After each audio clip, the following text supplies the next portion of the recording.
Bon, alors, bonjour tout le monde. Bienvenue à cette rencontre avec Robert Béliveau, médecin retraité. C'est la deuxième fois qu'il est là avec nous, donc je voudrais le remercier infiniment parce que les invités dans notre projet de rencontre mensuelle viennent là bénévolement, ce qui nous permet évidemment d'offrir ces rencontres aussi bénévolement, enfin gratuitement, pardon. Euh, Mohamed tantôt nous a dit qu'il y avait la fonction du chat, donc dans une première étape, Robert va prendre la parole dans quelques instants.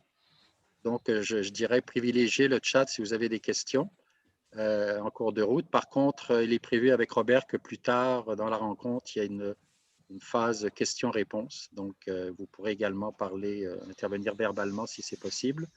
Sachez également auprès de vos amis, relations, etc., que cette rencontre sera mise également sur YouTube après. Donc, s'il y a des gens qui n'ont pas pu être là, mais qui étaient intéressés, que vous connaissez, vous pourrez, enfin, vous aurez à ce moment-là l'information pour le YouTube sur la page Facebook de Adama. Alors, ce que je vais faire, c'est que je vais demander à Mohamed de prendre une petite minute pour présenter Adama, Association de développement des arts martiaux adaptés, simplement pour nous expliquer mais comment ça se fait que dans le cadre de cette association, d'abord, c'est quoi le but de l'association et comment ça se fait que tout d'un coup, on se retrouve avec un homme d'expérience, médecin retraité, qui a une grande feuille de route, un gros parcours en termes de gestion de stress, méditation, pleine conscience, entre autres. Comment ça se fait qu'il se retrouve là, dans le contexte de cette association? Donc, Mohamed, je laisse la parole très, très brièvement. Et ensuite, donc, je laisse Robert partir le bal. C'est lui qui va être le grand chef de cette rencontre aujourd'hui. Comme il y a une présentation PowerPoint, c'est sûr que je vais probablement intervenir le moins possible. Mais par contre, si je vois qu'en cours de route, il y a une question sur le chat, dans un moment de silence, je plongerai de façon à prendre la parole pour ne pas intervenir pendant que Robert parle. Mohamed, s'il te plaît. Oui, merci infiniment, Patrick, pour cette introduction.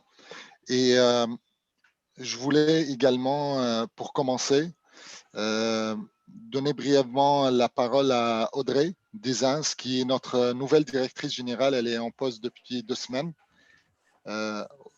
Audrey, elle veut vous dire 2 mots. Donc, Audrey, tu as la parole, s'il te plaît. Oui, donc bonjour, bon matin à tous et à toutes. Donc, merci beaucoup d'être présents là, pour cette belle formation qui nous attend. Donc, je me présente brièvement. Donc, je m'appelle Audrey Desins. Donc, je viens de rejoindre très récemment l'équipe, la famille Adama. Donc, c'est avec beaucoup d'enthousiasme et aussi une très grande fierté que je vais pouvoir participer aux activités et à la poursuite de la mission. Donc, je vais laisser la parole. C'était seulement un petit coucou, en fait, pour me présenter. Mais je vais laisser la parole à Mohamed pour qu'il vous présente en détail exactement Adama. Merci beaucoup, Audrey. Donc, Adama, c'est l'association de développement des arts martiaux adaptés. Donc, adapté, il faut mettre 2 lignes sous adapté. C'est une association qui va fêter ses 10 ans d'existence l'année prochaine. Et c'est une association qui a comme mission de promouvoir l'inclusion et l'accessibilité universelle pour les personnes avec des besoins particuliers. Donc, on a évolué depuis 2012, depuis le début de notre mandat, et on a compris que dans notre mission, et pour atteindre cette inclusion et accessibilité, on n'a pas le choix également de se battre pour une société juste et équitable. Et ce qu'on a pris des arts martiaux, on ne peut pas le limiter dans un dojo. Pour ceux qui ne connaissent pas le terme dojo, ça veut dire c'est le club dans lequel on pratique les arts martiaux. Donc, ça, quand on sort du dojo, on reste toujours karateka avec le même esprit. Et ce qu'on a pris, je dis karateka, mais peu importe l'art martial, ça peut être judo, karaté ou autre. Et cet esprit-là, le Zanshin, et cette volonté, cette audace, on a besoin de la retransmettre dans notre quotidien. À vrai dire, Patrick, qui est l'animateur de ce podcast, pour ceux qui ne le savent pas, il porte un 6e dan en judo. Donc, il est extrêmement dangereux. Il faut faire attention lors de vos interventions. Faites attention à ce que vous allez dire, hein, oui. Et en plus de ça, Patrick, en fait, j'apprends beaucoup de lui et c'était son idée de lancer cette série de podcasts. L'idée, c'est de pouvoir travailler ensemble pour une société juste, équitable et paisible pour tout le monde. Si on veut travailler avec les personnes avec des besoins particuliers, on ne peut pas travailler juste avec eux et oublier que toute la société, finalement, on a des besoins particuliers. Un des besoins et un des plus grands handicaps qu'on a découvert, c'est la peur, la crainte. Et sincèrement, ce que j'ai adoré dans les interventions de Dr Béliveau, c'est qu'il nous donne des outils pour gérer le stress, pour gérer la crainte, pour prendre contrôle en nous-mêmes à travers des outils tels que la pleine conscience. Donc, oui, on est une association pour le développement des arts martiaux adaptés, mais on a tous besoin dans notre quotidien d'adaptation et on est tous dans la même barque et on a tous des besoins particuliers. Donc, c'est avec cette vision-là qu'on a approché Dr Béliveau et c'est avec cette vision-là qu'on essaye de mettre son expertise à profit. Merci beaucoup, Patrick. Alors, Robert, c'est toi le grand chef maintenant. Je te laisse partir. Merci, Mohamed. Bienvenue. Alors, bonjour, bienvenue. Et puis, merci de votre présence. Alors, j'ai intitulé ça « Santé et PA, présence attentive ou pratique d'arrêt ou porter attention ». Alors, qui mène à être plus conscient, être plus créatif, être plus calme, PC. Ou qu'auparavant, j'appelais la pleine conscience, mais j'ai toujours trouvé ça un petit peu trop emphatique, prétentieux quasiment, de croire qu'on puisse devenir pleinement conscient. J'ai cette aspiration-là, mais je ne pense pas que je vais y arriver dans cette vie.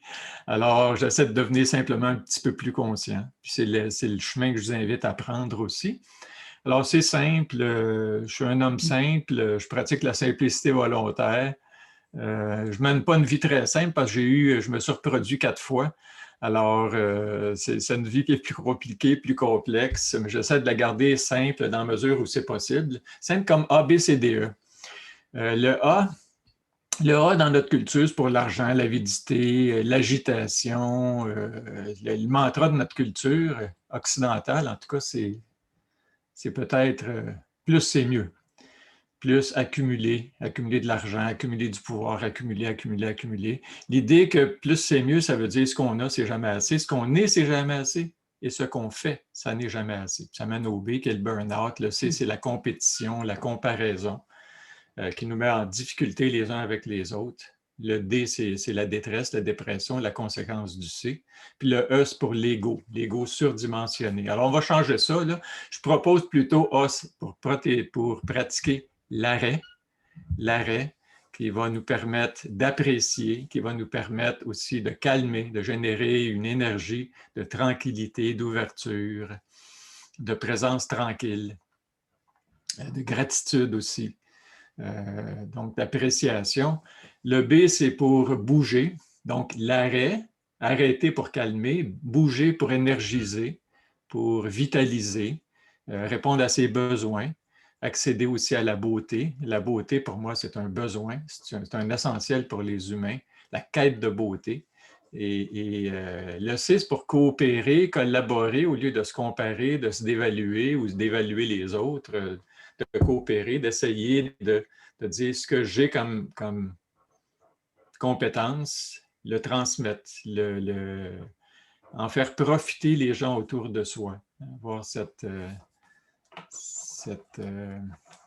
souci de l'autre, cette inclusion de l'autre aussi.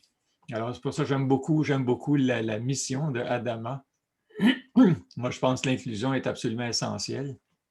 Que chaque humain ait sa place, trouve qu'il a sa place et est connecté, est lié, est précieux, est unique et est valorisé de par sa simple présence. Le D, c'est pour se développer.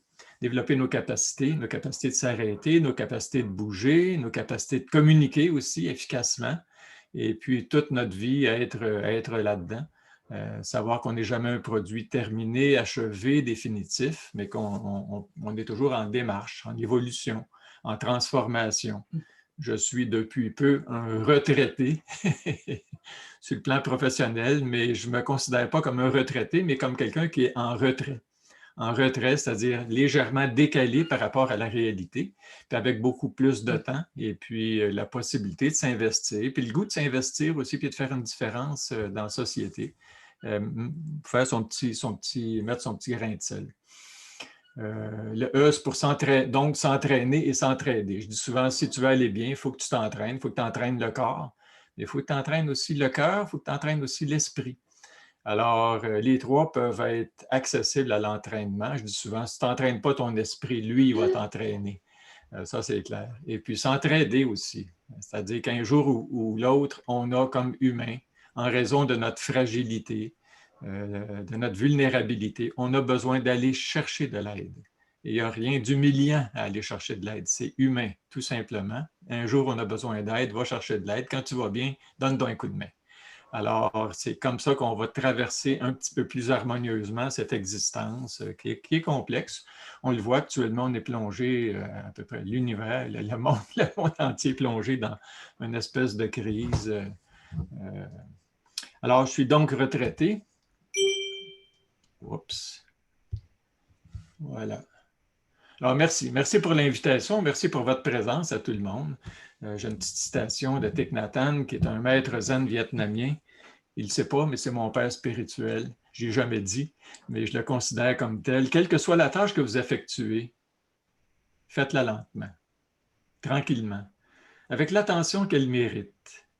Ne la bâclez pas pour en finir. Soyez relaxés en toutes choses et portez-y toute votre attention. Tant qu'à faire quelque chose, le faire en étant présent, faire la vaisselle en étant présent, faire une chose à la fois et essayer d'y porter toute notre attention. C'est un petit peu le mandat, alors qu'on est dans une culture de multitasking, on fait du multitâche, on essaie de faire 2 ou 3 affaires en même temps. On ne prend jamais le temps de manger son repas sans avoir un journal à côté de soi, puis lire en même temps qu'on est en train de déguster. On a cette habitude-là. Puis il y a d'ailleurs un enseignant, c'était un petit peu sa pratique, c'est une chose à la fois. When you eat, just eat. Quand tu manges, ne fais que manger. Quand tu marches, ne fais que marcher. Quand tu lis, ne fais que lire. Quand tu manges, ne fais que manger. Et un bon matin, il est en train de prendre son petit déjeuner tout en lisant le journal. Et un de ses étudiants passe à côté de lui, est un petit peu scandalisé, dit « Vous nous dites toujours, quand tu fais une chose, ne fais que ceci. Quand tu manges, ne fais que manger. Vous êtes en train de manger et de lire votre journal. » Le maître zen, très tranquille, regarde son étudiant et lui dit « When you eat, just eat. When you eat and read, just eat and read. » quand tu manges et lis, ne fais que manger et lire. J'aime ça apporter cette pointe d'humour à travers la pratique, parce que la pratique peut être, on peut devenir dans notre pratique comme on est dans la vie, un peu perfectionniste. Ce n'est pas une pratique de perfection, c'est une pratique de présence, d'accueil, d'ouverture à ce qui se manifeste d'instant en instant. Et c'est d'abord ce que je vais vous inviter à faire. Je vais t'arrêter 5 secondes, malheureusement, Robert. Il y a un écran, il y a un carré noir dans le milieu de l'écran. Est-ce que toi, tu le vois ou bien… Non, moi, je ne le vois pas. OK. Bon, c'est beau. Écoute, je te laisse continuer. Là. Est-ce que vous voyez? Est-ce que vous êtes en mesure de lire? Simplement fermer les yeux. Est-ce que vous voyez ça ou pas? Là, on voit d'abord ça. Mais... Oui, on voit un écran noir. Fermez les yeux, là, mais il y a un écran noir, oui. Oui. Moi, je ne vois pas ça. Je ne vois pas l'écran noir. Alors, aimeriez-vous que je recule et puis que j'essaie de arrêter de partager? Puis l'écran, il n'est pas très grand, mais c'est sûr qu'il coupe un petit peu le texte par… Oui, effectivement, okay. Il y a quelqu'un qui dit que c'est dérangeant. Voir si tu peux peut-être temporairement. Là, je m'excuse. Je m'excuse de te couper comme ça en cours de route. Là. Pas de problème. Je suis habitué de me faire couper. Ouais, j'ai 4 enfants, alors. Quand tu enfantes une femme, là, si tu ne te fais pas couper, c'est parce que tu n'es pas là. Alors, Autant tu ne te fais pas couper les oreilles, ça va, non? c'est ça. Je vais Sur l'écran reprendre. noir, il était écrit aucun effet de compétition.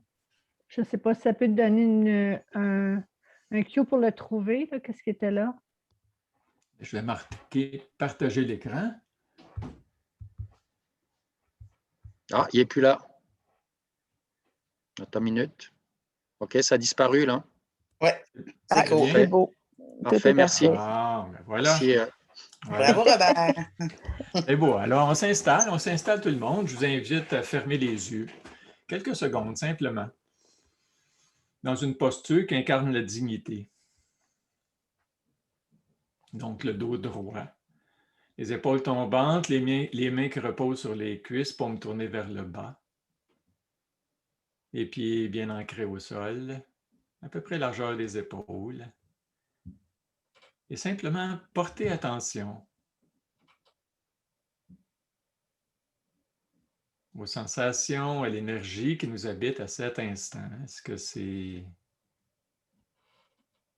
y a des symptômes, des malaises, de l'inconfort ou plutôt du confort?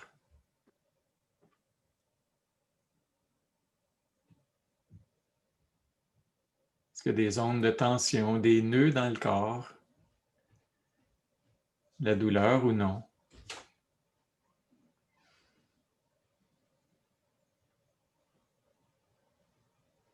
Le cœur, les émotions. Ouvrir simplement une présence tranquille. Il peut y avoir de la joie, il peut y avoir de la frustration, de la tristesse, de la colère, de l'indignation, de la paix. Simplement percevoir clairement, d'une façon curieuse.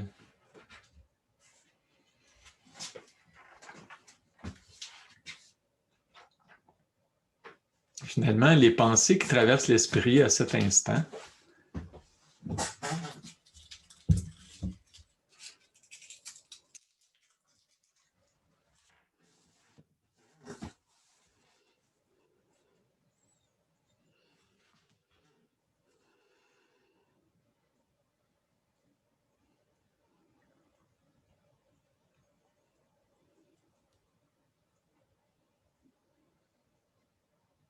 Et on va garder les yeux fermés, écouter une petite chanson de Bernard Thivierge.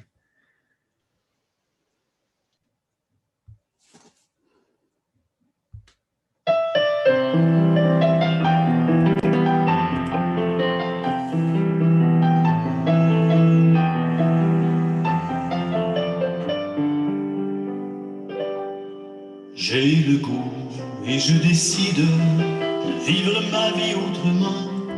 Je veux et choisis d'être en équilibre avec le temps. J'ai le goût et je choisis d'être plus conscient, de me donner des conditions de vie où je serai bien et important. Je veux prendre le temps de respirer, de toucher. J'ai le goût de regarder, d'écouter, savourer.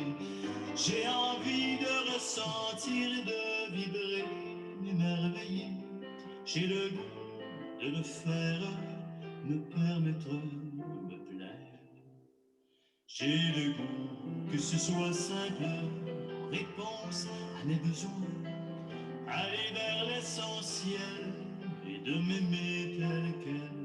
J'ai envie de continuer, être responsable de mes pensées. J'ai le goût de me recycler, recommencer, le réaliser. J'ai le goût de m'amuser, de rire et de chanter. J'ai envie de marcher, de relaxer, me reposer.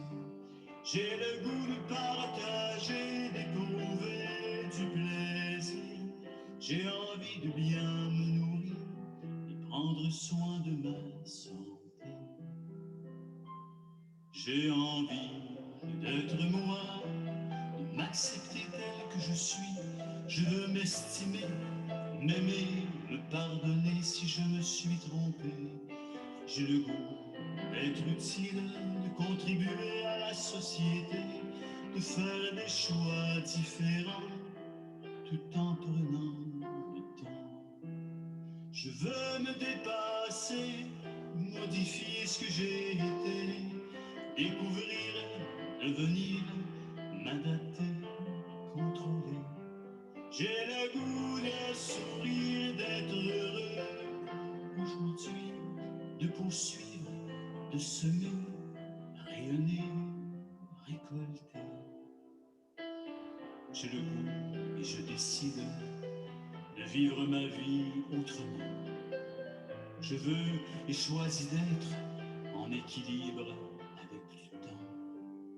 J'ai le goût et je choisis d'être plus conscient, de me donner des conditions de vie où je suis bien, tout simplement.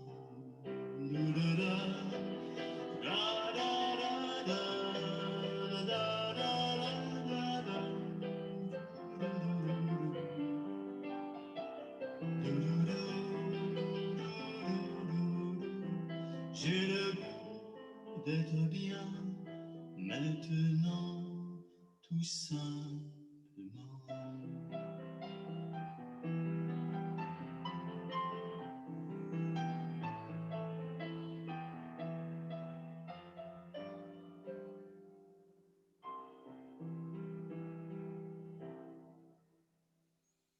On va simplement s'étirer. Les yeux fermés, bien connectés avec le corps à travers les mouvements. Et on pourra par la suite doucement ouvrir les yeux. Une très belle chanson qui nous ramène à l'essentiel. Alors, ce que j'avais envie de faire, de vous présenter, c'est une petite introduction. Quoi? Qu'est-ce que c'est la pleine conscience ou la présence attentive? Pourquoi? Pour qui? Comment? Et puis conclure. Et puis laisser de la place à des interventions, des interactions, des échanges. Et voilà, on va commencer. L'introduction. Alors, quelques objectifs que je me suis donnés, partagés, échangés, habilités, peut-être inspirés. Mais l'habilitation, pour moi, est très importante. L'habilité, c'est savoir qu'on a à l'intérieur de nous, chacun, des capacités, des compétences qu'on n'a pas toujours développées optimalement. Alors, notre travail, c'est d'essayer d'aider chaque humain à développer des capacités. Puis la capacité de s'arrêter, ce n'est pas nécessairement dans notre culture, on s'arrête quand on est épuisé, on s'arrête quand on est malade, on s'arrête, on s'arrête jamais finalement. Alors, c'est très dangereux de jamais s'autoriser à s'arrêter. Je pense que c'est quelque chose qu'on doit intégrer à nos vies. Et ça, c'est ça sur quoi je vais porter plus d'attention durant notre rencontre. Alors, faciliter le passage de l'intérêt à l'action. La plupart des gens, ceux qui sont inscrits, ils sont intéressés. Je pense que tout le monde est intéressé par la gestion du stress parce qu'on en vit, particulièrement dans cette période, mais à peu près tout le temps de toute façon. Alors, mais ce n'est pas parce qu'on est intéressé qu'on a... ça ne suffit pas. Alors, vous êtes ici, vous êtes passé à l'implication. Mais ce n'est pas l'engagement encore. L'engagement, c'est quelque chose d'autre. Je dis souvent à ma conjointe, elle m'intéressait, l'implication, c'est quand j'ai pris le téléphone, j'ai donné un petit rendez-vous au restaurant. C'est l'implication. Mais ça, là, ça ne va pas loin. Ce qui va loin, c'est l'engagement. Quand on s'engage à faire de notre mieux, à être présent, à quoi je m'engage, dans quoi je m'engage. Et puis, alors, s'engager dans la réduction du stress par la pratique de la présence attentive. Je dis, savoir, c'est une chose, appliquer, c'en est une autre. Alors, on met beaucoup d'emphase dans notre culture sur l'information, mais moi, je pense qu'il amène la transformation, c'est la formation. La formation, ça nécessite que les gens appliquent directement. Comme Nike dit, just do it. Le faire. On le sait, mais on ne le fait pas, ça ne change rien. Au pire, ça nous culpabilise. Alors, se donner les moyens d'appliquer puis, et faire ça à son rythme, mais savoir qu'il va y avoir des efforts à fournir, évidemment. Donc, pourquoi on fait ça?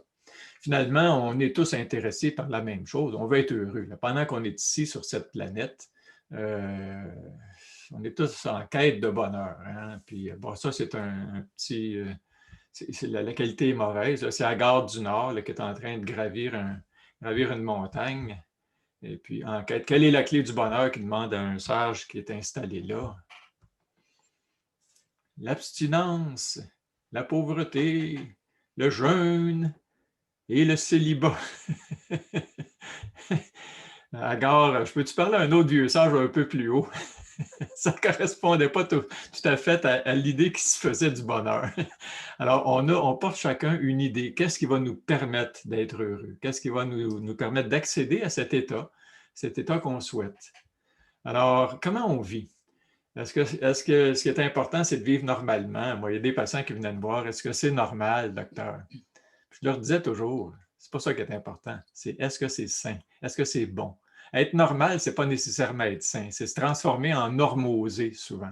Si notre seule intention, c'est d'être comme tout le monde, bien, ça nous dispense de la nécessité de faire des choix. Puis des fois, des choix qui ne sont pas forcément populaires, mais qui vont nous aider à développer de la cohérence dans notre vie et puis de vivre plus sainement.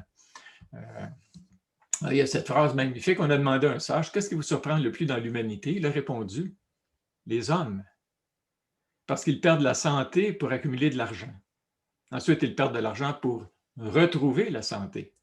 Et en pensant anxieusement au futur, ils oublient le présent, de telle sorte qu'ils finissent par vivre ni le présent, ni le futur. Ils vivent comme s'ils n'allaient jamais mourir et meurent comme s'ils n'avaient jamais vécu. Alors, c'est ce que j'appelle vivre sur le pilote automatique. Et on est tous à risque de vivre sur le pilote automatique. PA, ça peut vouloir dire pilote automatique ou présence attentive. Alors, j'invite les gens à changer le pilote automatique pour la présence attentive, pour être plus vigilant, plus là. Alors, il y a des gens qui viennent nous enseigner. Moi, mon botté d'envoi, si on peut dire, ça a été mon initiation à ces pratiques-là est venue à travers une rencontre. J'ai rencontré le Dalai Lama dans un congrès qui a eu lieu à Montréal.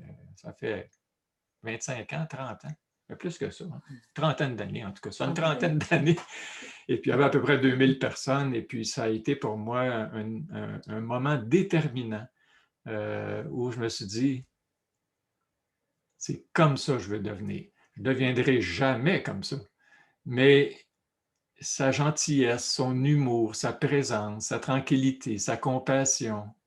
Je me dis, ça peut être beau, un humain. Maintenant, comment est-ce qu'il fait ça? Il médite. Le lendemain, j'ai commencé. Pour moi, ça a été clair comme ça. Je n'ai pas eu besoin de lire des études randomisées à double insu, puis tout ça. Une présence tranquille. Je dis, puis il n'y a pas de bonne humeur parce que la vie a été facile.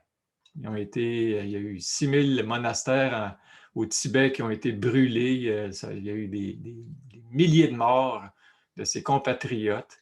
Puis il a gardé quand même sa foi dans l'humanité. Comment il fait ça?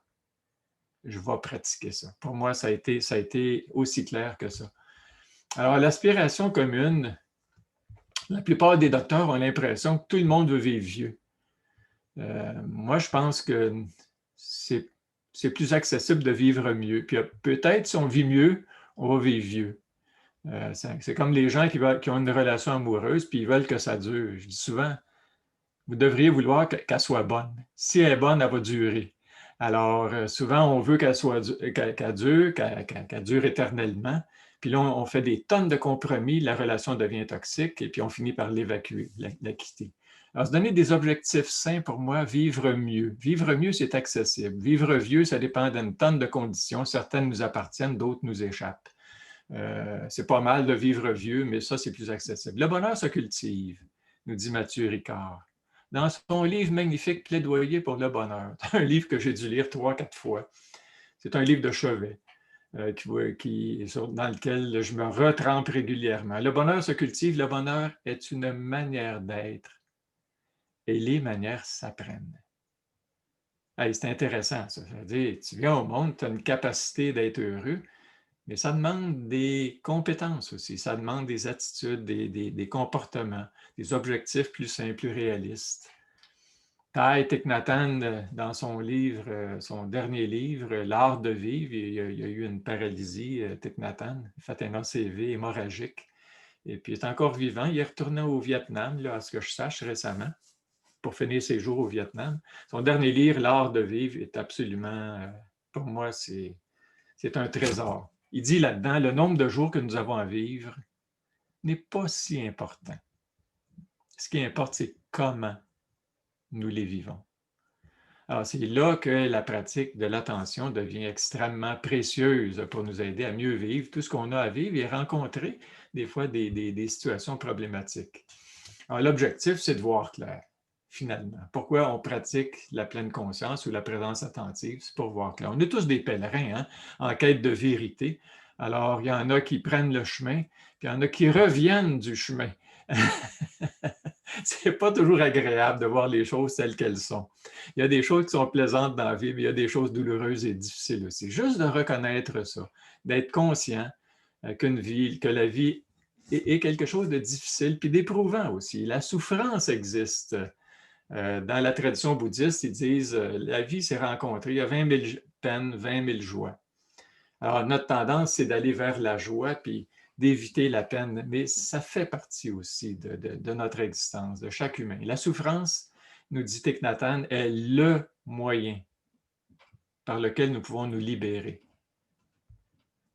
N'ignorez pas votre souffrance, mais n'oubliez pas non plus d'apprécier les merveilles de la vie, le lever du soleil, le sourire d'un enfant, les fleurs et les arbres. La souffrance n'est pas tout. Et souvent, notre tendance, c'est quelque chose qui ne va pas bien. Notre attention va s'en aller là. Tous les enseignants savent ça. Tu as deux enfants là, qui sont un peu plus turbulents. Les autres sont attentifs. Où s'en va notre attention? Vers les deux qui ne vont pas bien, là, qui ne se comportent pas d'une façon qui nous convienne. Alors, il faut faire attention à être très vigilant autour de où est-ce que je porte mon attention. Et puis, comme humain, je dis souvent, la graine qu'on a de plus facile à faire pousser, c'est la graine de la peur. Alors, puis on l'arrose actuellement, la graine de la peur, systématiquement depuis plus d'1 an, quotidiennement, je dirais. Alors, il faut faire attention de ne pas juste laisser cette graine de peur-là se faire arroser, mais faire un arrosage sélectif, réaliser qu'on a, en tout cas, il y a un bouton là, à la télévision, ça s'appelle « off ». On le tourne, on arrête ça pour aussi arroser nos bonnes graines, nos graines de joie, de paix, etc. Alors, ici, je dis, notre travail, c'est d'être en contact avec la réalité. Puis une des façons, ici, on dit souvent être ici, maintenant. Puis pour moi, le mot ici est très représentatif. Ça nous parle de la réalité. Le premier I, ça peut être l'interdépendance, c'est-à-dire moi Robert, moi n'importe qui, moi Patrick, moi ça n'existe pas. Ça n'existe pas indépendamment. C'est distinct, mais c'est connecté. C'est connecté, c'est lié avec des autres. C'est lié dans un monde, avec un environnement social, avec un environnement biologique aussi, avec des forêts, une nature qui est saine ou qui est malsaine. On fait partie de ça. Et tout ce que je suis m'influence, bien sûr, mais influence les autres. Si je suis paisible, chaleureux, bienveillant, honnête, intègre, généreux, ça affecte les autres et ça affecte ma relation avec les autres de la même manière que les autres m'affectent. Si les autres vont mal, si j'ai un de mes enfants qui ne va pas bien, il est hospitalisé, ça m'affecte, forcément. Alors, on est liés pour le meilleur et pour le pire. On est des êtres de lien, de relations, et quand nos relations sont saines, on va mieux. Et quand on est mieux, on a plus de chances d'avoir des relations saines. Et ce que je suis, ce que je porte, c'est le fruit, c'est le résultat, c'est la conséquence d'un certain nombre d'habitudes que je mets. Et les habitudes, si elles sont saines, ça va m'habiter. Si je travaille 75 heures par semaine, c'est une habitude qu'on a souvent, les médecins. Hein? On travaille très fort jusqu'à quasiment épuisement. On arrive à la maison, on est souvent dévitalisé. Est-ce que ça affecte les enfants? Est-ce que ça affecte la relation avec la conjointe, les conjoints? Forcément. Alors, je pense que c'est important d'examiner nos habitudes et de se mettre dans la vie un certain nombre d'habitudes qui vont nous amener à être un peu plus je dirais, en équilibre et puis une personne plus chaleureuse, bienveillante, etc. Alors, c'est le premier I, celui de l'interdépendance. La causalité nous dit tout ce qu'on fait laisse des traces, en dedans et en dehors. Tout ce que je mets comme habitude, je fais de l'exercice régulièrement, bien, ça fait de moi quelqu'un qui est plus robuste, qui est peut-être plus robuste par rapport aussi au stress. Je rencontre mieux le stress si je fais de l'exercice régulièrement. Aujourd'hui, c'est difficile de faire de l'exercice parce que les gyms sont fermés, etc. On peut encore faire de la marche, mais des sports d'équipe. Beaucoup de gens aiment les sports d'équipe. On est privé de ça actuellement parce qu'on est forcé de mettre une distance entre soi et l'autre en raison d'un certain nombre de conditions dans lesquelles on est plongé actuellement collectivement. Alors, donc, l'environnement, c'est aussi l'environnement social. L'environnement social va parfois empêcher ce lien, cette relation-là, donc va venir m'affecter d'une certaine façon, affecter mon lien, puis affecter mon lien, c'est aussi m'affecter dans ma solidité, dans ma joie, dans mon bonheur de la rencontre ou avoir des rencontres un peu plus difficiles, douloureuses, inconfortables. Alors, toutes les habitudes, donc, laissent des traces. Puis c'est le fruit, évidemment, de tout ça, de l'esprit, du mental. Alors, on peut avoir des habitudes d'être un peu plus conscient. Alors, c'est ce que j'essaie d'inviter les gens à avoir des habitudes pour nourrir, plutôt que d'être sur le pilote automatique, d'être un peu plus conscient de ce qu'on fait. Donc, développer une habitude d'arrêt pour nourrir la conscience. Puis quand je suis plus conscient de ce que je suis, de ce qui se passe pour moi, je peux regarder qu'est-ce que je fais, comment je pense aussi, mes perceptions. Alors, tout ce que je fais, je le fais parce que j'ai des perceptions. Je travaille fort parce que j'ai l'idée que si je suis riche, je vais être plus en sécurité, par exemple. Alors, et ça peut donner une habitude qui m'affecte, qui affecte l'environnement, qui affecte aussi les autres autour de moi. Je peux me mettre à exploiter les autres si ma perception, c'est que le bonheur est dans la richesse, la célébrité, peu importe. Alors, les perceptions, les attitudes, les ressources, les compétences, ça va m'affecter. Et tout ça, je mets ça avec des pointillés parce que ça se change. Une perception, ça se transforme. Une attitude aussi. Les ressources, ça se développe. Puis les compétences, ça se développe aussi. Alors, ça nous donne beaucoup d'endroits où on est en mesure d'agir. Si je ne vais pas bien, je peux regarder qu'est-ce qui se passe dans ma relation avec les autres. Et puis, peut-être que j'ai une habitude d'interrompre l'autre quand l'autre me partage quelque chose. Peut-être je ne sais pas bien écouter. Peut-être j'ai de la difficulté à clarifier, à confronter. Alors, toutes les habitudes qu'on fait vont laisser des traces. Il y a une de mes participantes aux ateliers que j'animais quand j'étais au Centre EPIC à l'Institut de cardiologie de Montréal, qui avait des migraines, qui était affligée de migraines sévères. Et puis, elle avait vu toutes sortes de neurologues avec toutes sortes d'interventions plus ou moins efficaces. Elle prenait une médication, là, je pense qu'elle en prenait 22 ou 23 par mois. Et elle allait faire remplir sa prescription une fois par année, voir son neurologue. Puis elle est venue à l'atelier que j'animais pendant 8 à 10 semaines. Et puis, il y a une habitude d'arrêt qu'elle a intégrée. Puis elle était très motivée, évidemment. Donc, il y a eu une habitude qui a changé. Et elle a vu dans le dernier mois, je pense qu'elle était venue me voir, à la dernière rencontre, elle a dit « Ce mois-ci, je n'ai pris que 4 comprimés, alors que j'en prenais normalement au-delà de 20. Mes migraines sont beaucoup moins intenses, beaucoup moins sévères, durent moins longtemps, m'affligent moins, donc affectent moins mes collègues de travail. » Elle a changé une habitude, ça a changé ça. Ça a changé aussi sa relation avec ses collègues de travail, avec son employeur.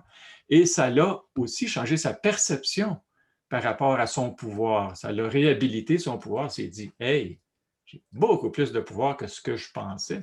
Je dis, là, ton travail, c'est d'aller voir ton neurologue et de lui dire, si vous avez d'autres, et puis ils sont motivés, bien, il y a quelque chose d'autre, à part la médication, qui peut être utilisé aussi, c'est la méditation. Changer le C pour un T. Ça peut parfois habiliter les gens puis donner des outils que les gens ne connaissaient pas. Alors, c'est quoi la pleine conscience ou la présence attentive? Ça, c'est nous autres. Hein? Quand on dit, en anglais, on dit être mindful, mindfulness.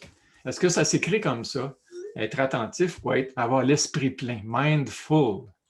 Un être humain, je pense donc je suis ou je pense donc je fuis. Alors, un de mes amis m'a envoyé cette caricature à un moment donné d'un homme qui se promène avec son chien dans la nature. Je regarde ce qui se passe dans la tête du chien et ce qui se passe dans la tête de l'homme. Hein. Vous voyez que c'est un homme parce que c'est tout croche. Il y a plein d'affaires qui ne sont pas... Si c'était une femme, il y aurait une liste. Hein.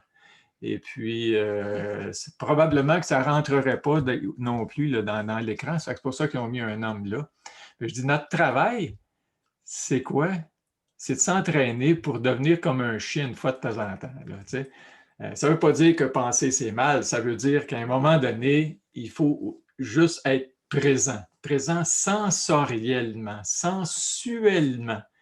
Pas avoir l'esprit trop encombré parce qu'il s'en vient, parce qu'il y avait en arrière, puis là.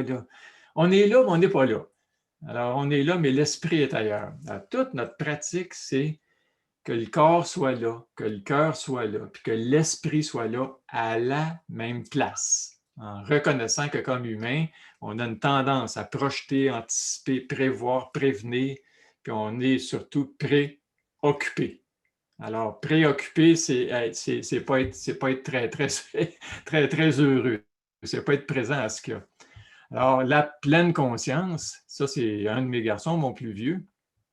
Alors, on faisait de la moto ensemble. Là, on a vendu tout ça. On a survécu à ces expériences-là. Ma femme n'était pas très contente quand elle nous voyait partir pour un voyage. Il fallait que je l'appelle à tous les jours pour lui dire on est encore vivant.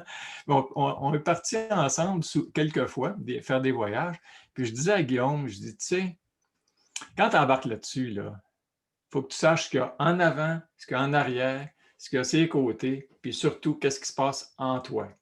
Est-ce que tu es calme? Est-ce que tu es attentif? Est-ce que tu es présent? Si tu es fatigué, tu es en colère, embarque pas là-dessus. Si tu es pressé, il faut que tu arrives vite, embarque pas là-dessus, c'est dangereux. Puis je dis, c'est la même chose si tu es fatigué, en colère et tu n'as pas le temps, embarque pas dans une relation conflictuelle non plus. À moins d'être sixième dan comme Patrick, là, tu peux y aller, mais moi, je n'ai pas cette habileté-là. Ça fait que j'aime mieux travailler sur moi, générer le calme, la tranquillité. C'est pour ça, quand je dis ABC, les gens voient le ABC. S'arrêter pour générer le calme, bouger pour générer l'énergie. Et là, on est en mesure de communiquer. Calme et énergique, on est plus présent. Naturellement, on devient un meilleur communicateur. Pas parce qu'on est plus fin, mais parce qu'on a pris le temps de générer des énergies qui nous permettent d'être en relation plus saine avec l'autre. Alors, la présence attentive peut non seulement nous sauver la vie, mais c'est comme nous permettre de vivre mieux, mais aussi peut-être de vivre vieux aussi. Là. À un moment donné, je retourne là où je travaillais un lundi matin, puis je vois une de mes collègues, une femme gentille, toujours chaleureuse, ouverte, puis je la vois ce lundi matin-là, puis elle n'a pas la même énergie, elle ne me dit pas bonjour, elle est comme, je vais la voir, je lui dis, est-ce qui s'est passé, est-ce qu'il y a quelque chose qui ne va pas? Elle dit, parle-moi-en pas, elle dit, en fin de semaine, le mari de ma meilleure amie est décédé. Ah oui, quel âge j'avais? 32 ans, une petite fille de 4 mois, et puis il est décédé en fin de semaine. Qu'est-ce qui est arrivé? Il est allé bûcher du bois dans la forêt, avec un de ses amis, et puis il y a un arbre qui est tombé dessus. L'arbre est tombé dessus et il est mort comme ça. Mais ça, là, c'est ce que j'appelle une mort qu'on aurait pu éviter si on avait été peut-être un peu plus conscient. Alors, la conscience peut vraiment être quelque chose qui nous sauve la vie, littéralement. Et le fait d'être présent à ce qui se passe, pas juste en soi, mais autour de soi, d'être vigilant, d'être attentif. Alors, c'est vraiment, on ne perd pas notre temps quand on fait ça. On se donne des meilleurs moyens, des moyens pour être peut-être plus vigilant. Alors, le stresseur numéro 1 pour les humains, c'est le mental. Hein? C'est Mark Twain. Il disait, quand il était rendu au crépuscule de sa vie, « I'm an old man, je suis un vieil homme. J'ai eu beaucoup de problèmes, dont la plupart ne sont jamais arrivés. Alors, ça nous ressemble, hein? C'est comme, des fois, on se fabrique toutes sortes de scénarios de catastrophes. On génère des énergies épouvantables en dedans de nous autres sur des affaires qui nous échappent, pour lesquelles on pourrait aussi lâcher prise, puis accepter qu'on ne contrôle pas tout dans la vie. Mais on est comme ça. Les inquiétudes ne font pas disparaître les difficultés, problèmes et défis futurs, mais ils font disparaître la paix aujourd'hui. Je pense que c'est important de réaliser ça, que notre première source de stress, ce n'est pas le monde, ce n'est pas les autres. Là.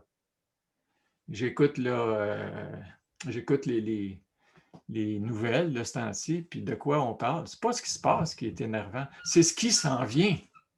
Ce qui pourrait arriver, la troisième vague. En tout cas, c'est dans notre culture, le fait d'essayer de prévoir, prévenir. Mais souvent, ça nous inquiète, puis ça se passe à peu près jamais tel qu'on le prévoyait. Mais on est bon en maudit pour fabriquer de la peur, pour générer de la peur. Alors, les signaux d'alarme, il faut réaliser que la présence attentive, être pleinement conscient, c'est de réaliser que dans la tête, on peut avoir des problèmes. Puis quand on a des problèmes là, ça va affecter nos émotions. Ça, c'est les émotions. Ça, pour moi, c'est anatomie 101. Tu es un être humain, tu as une tête, un cœur, puis un corps. Hein, c'est pas compliqué. Puis des fois, c'est en harmonie, la tête, le cœur et le corps. Puis des fois, le corps, il veut aller là, puis la tête veut aller ailleurs. Le corps est fatigué, mais la tête nous dit, il faut que tu fasses ton travail, il faut que tu accomplisses ton projet, puis je ne sais pas quoi.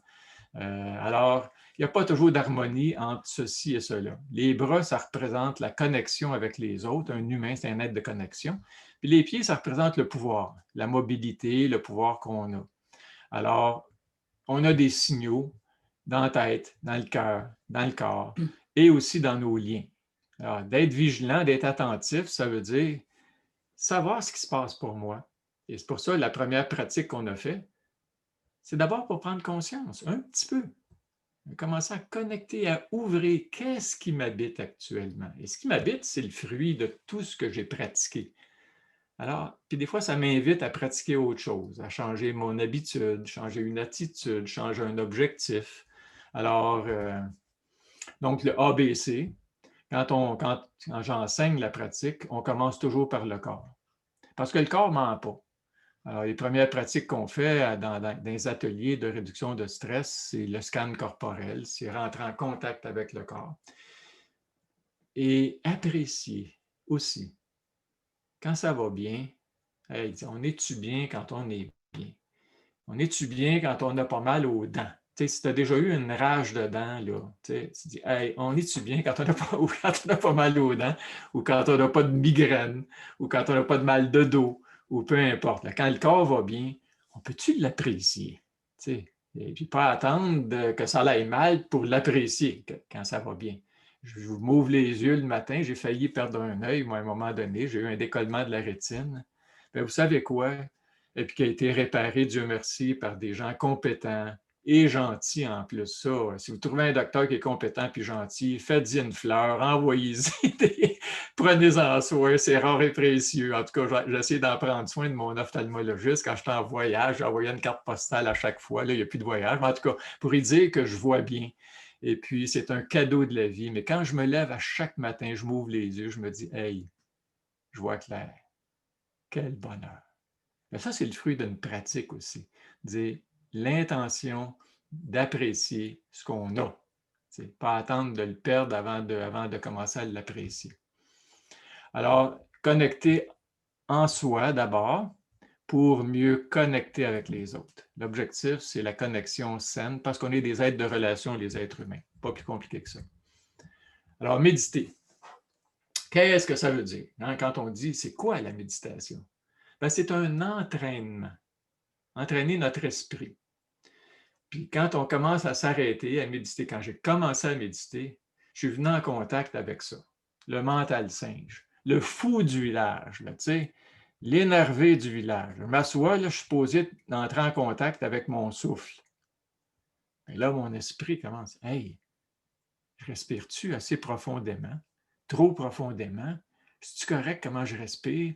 Je me mettais à évaluer mon souffle. Ils me disent, connecte-toi avec ton souffle. Puis là, aussitôt que je me connecte avec mon souffle, je vois le contrôleur, là, tu sais, Béliveau, le docteur, là, qui est habitué de contrôler la patente. Là, tu sais. Alors, j'essaie. J'essaie de se contrôler mon souffle. Tu sais, laisse ton corps respirer, mon Béliveau. Tu sais, apprends à lâcher prise. Mais juste ça, pour moi, ça a été une découverte. Réaliser à quel point j'étais un control freak, un maniaque du contrôle. Et pourquoi je suis un maniaque du contrôle? Parce que j'ai eu une éducation. Puis l'éducation médicale, c'est, comme disait Rachel Naomi Remen, elle disait « Medicine is about mastery and control ». La médecine tourne autour de la maîtrise et du contrôle. But life, mais la vie, but life is about mystery. Mais la vie est quelque chose de mystérieux. La guérison aussi est quelque chose de mystérieuse. Mais ça a été pour moi une révélation qui m'a sauté en pleine face. Et puis commencer à réduire un peu le mental singe, là, le fou du village là, qui se manifeste. Mais d'abord rentrer en contact avec ça, puis accepter, ah non, ça, mon esprit est donc bien agité. Puis là, je réalise que si j'ai quelque chose à faire d'inhabituel, comme donner cette petite présentation, je m'assois pour méditer, c'est plus actif que normalement. Garde-moi donc ça. As-tu une peur, Robert? C'est quoi ta peur? De ne pas livrer la marchandise, de ne pas donner tout à fait ce à quoi les gens s'attendent, de ne pas être capable de tout dire ce que tu souhaiterais dire? Bien, il y a un renoncement. Il faut que je renonce à pouvoir dire tout ce que j'aimerais vous dire pour vous partager en 1 heure, 1h30 ou 2 heures. Si je veux rétablir, restaurer un peu de tranquillité puis de calme. Puis qu'est-ce qui m'aide à faire ça? La conscience. Comment je me piège? Il n'y a personne qui me piège. C'est moi qui se piège. Alors, si j'en prends conscience, je peux commencer à changer ça. Si je n'en prends pas conscience, je continue à jouer, puis la roulette, puis ça tourne de plus en plus vite. Alors, entraîner le mental singe par une pratique d'arrêt régulier. Tous ces mots-là sont importants. Une pratique d'arrêt régulier. On va devenir un petit peu meilleur. On va se voir, puis on va... Puis c'est là qu'il faut être capable de rire. Regarde-moi donc aller. Regarde-moi donc mon habitude de perfectionniste, de vouloir que tout marche rondement, à ma manière, tel que je le prévois, tel que je l'ai planifié. Puis accepter que ça ne marchera pas de même. Ça va marcher comme ça marchera. Puis si j'ai le temps de passer la moitié de mes slides, ben voilà. Puis c'est tout. Puis le reste, moi, je le sais, ce que vous avez manqué, vous autres, vous ne le savez pas. Alors, prenez ce qu'il y a, puis le reste, moi, je vais essayer de m'arranger avec. Et portez attention. Portez attention d'une manière particulière, dans le moment présent, intentionnellement, sur un objet précis. Généralement, c'est le souffle, mais ce n'est pas juste le souffle. Au début, quand on entreprend ça, l'invitation, c'est juste connecter avec le souffle. Mais éventuellement, on fait une méditation ouverte. On connecte avec les sensations, les pensées. On ne réprime rien. On ouvre à tout ce qui se passe. Mais on commence nos pratiques par focusser sur le souffle. Pourquoi? Parce que le souffle va être avec nous autres jusqu'à notre dernier souffle. Et c'est facile, on le transporte avec nous autres. Et on peut y revenir. Et c'est ce qui va nous aider à nous ancrer dans le moment présent. Revenir dans le moment présent quand notre esprit a tendance à faire des free games, à s'en aller en avant, à retourner en arrière. Moi, mon esprit s'en va plus en avant. Ma conjointe qui était ça à mes côtés, elle, là, ça s'en va en arrière. Alors, on n'est pas piégé de la même façon, mais il faut juste se voir. Puis il n'y a pas de mal, il n'y a rien de mal. Puis on n'est pas dans le jugement, juste dans « Ah, regarde-moi donc aller. » Puis regardez ça avec le sourire. Pas se juger, pas se rejeter. Donc, sans objectif précis, sinon accueillir, ouvrir. Donc, il y a une attitude d'accueil, de curiosité envers son expérience et de non-jugement. Et ça, c'est probablement le plus difficile parce qu'on a passé notre vie à juger. Bien, mal, meilleur, plus, je ne sais quoi. Là, pas de performance à atteindre, pas d'évaluation, pas de jugement. Quel bonheur d'avoir une activité où on ne se juge plus, où on ne se soumet plus à son jugement. C'est libérateur. Mais il faut se pratiquer. Puis on se pratique à juger constamment, à se juger, s'évaluer. Alors, Thich Nhat Hanh nous dit, pratiquer la méditation, c'est prendre le temps de regarder profondément. De ne pas juste se regarder en superficie, pas juste mais d'aller voir un petit peu plus loin. Alors, il y a deux grands types de pratiques. Les pratiques de concentration, ça c'est la méditation transcendantale, c'est sur un objet unique. Et quand on est capable de se concentrer, vous allez le noter, sur quelque chose, un mantra qui vous fait du bien. Ça peut être Allah, ça peut être n'importe quoi, ça peut être Bouddha, ça peut être Jésus, ça peut être un mot, ça peut être un mot neutre. Un médecin qui a écrit des livres, lui, il propose le mot one, tu sais, ou homme, peu importe. Il y en a, ça va être femme. En tout cas, trouvez un mot qui vous fait plaisir, puis focussez là-dessus, ou le souffle, tout simplement. Et quand on est capable de se concentrer, vous allez voir, c'est automatique, le calme apparaît. Et puis, on aime ça, le calme. On est bien quand on est calme aussi. Et notre travail, c'est pas juste d'être calme quand on se couche, d'avoir des moments de calme, être éveillé et calme. Ça, c'est rare et précieux. Alors, je dis souvent, c'est pas la vision profonde, mais c'est le calme. Un fou calme, il est déjà moins fou. Il n'est pas encore sage. La sagesse, c'est le fruit de la vision profonde. Et ça, c'est quelque chose qui va arriver avec notre pratique. Si on pratique intensivement, si on pratique un peu plus longuement, pendant quelques années, qu'on lit des livres, je vais en donner des stratégies là, qui m'ont été utiles pour aller un petit peu plus là. Saint-Exupéry nous a dit, dans Le Petit Prince, qui est tellement un livre magnifique que je relis régulièrement. Puis tu sais, tu le lis une fois ou 10 ans, c'est le même livre, mais toi, tu n'es pas la même personne. Puis tu le relis avec un autre regard, beaucoup plus intéressant. On ne voit bien qu'avec le cœur. L'essentiel est invisible pour les yeux. C'est beau ça, hein? Qu'est-ce qu'on voit? La pointe de l'iceberg. C'est quoi? C'est les comportements des gens, les paroles, les gestes, les habitudes. C'est ce qu'on voit. Le docteur, lui, ce qu'il voit, c'est les malaises, les symptômes, la maladie. C'est ce qui se manifeste. Mais l'essentiel, il n'est pas là. L'essentiel, il est ailleurs, il est plus profond. Et c'est tout ce qu'on ne voit pas et qui est là, qui s'appelle les contextes de vie, les causes, les conditions. Qu'est-ce qui a amené ces gestes-là? Qu'est-ce qui a amené ces habitudes-là? Les contextes de vie dans lesquels les gens baignent, l'histoire que porte la personne qui est en face de nous. Je parle ça comme pour les docteurs, là, mais les psychologues, c'est la même affaire. Tu vois une personne déprimée, ben, tu vois le malaise, le symptôme, mais derrière ça, il y a des causes, des conditions, des contextes, la personne qui porte une histoire, qui a des compétences et des incompétences, des croyances, des objectifs, des ressources. C'est compliqué, un être humain. Des valeurs, puis pas nécessairement les tiennes.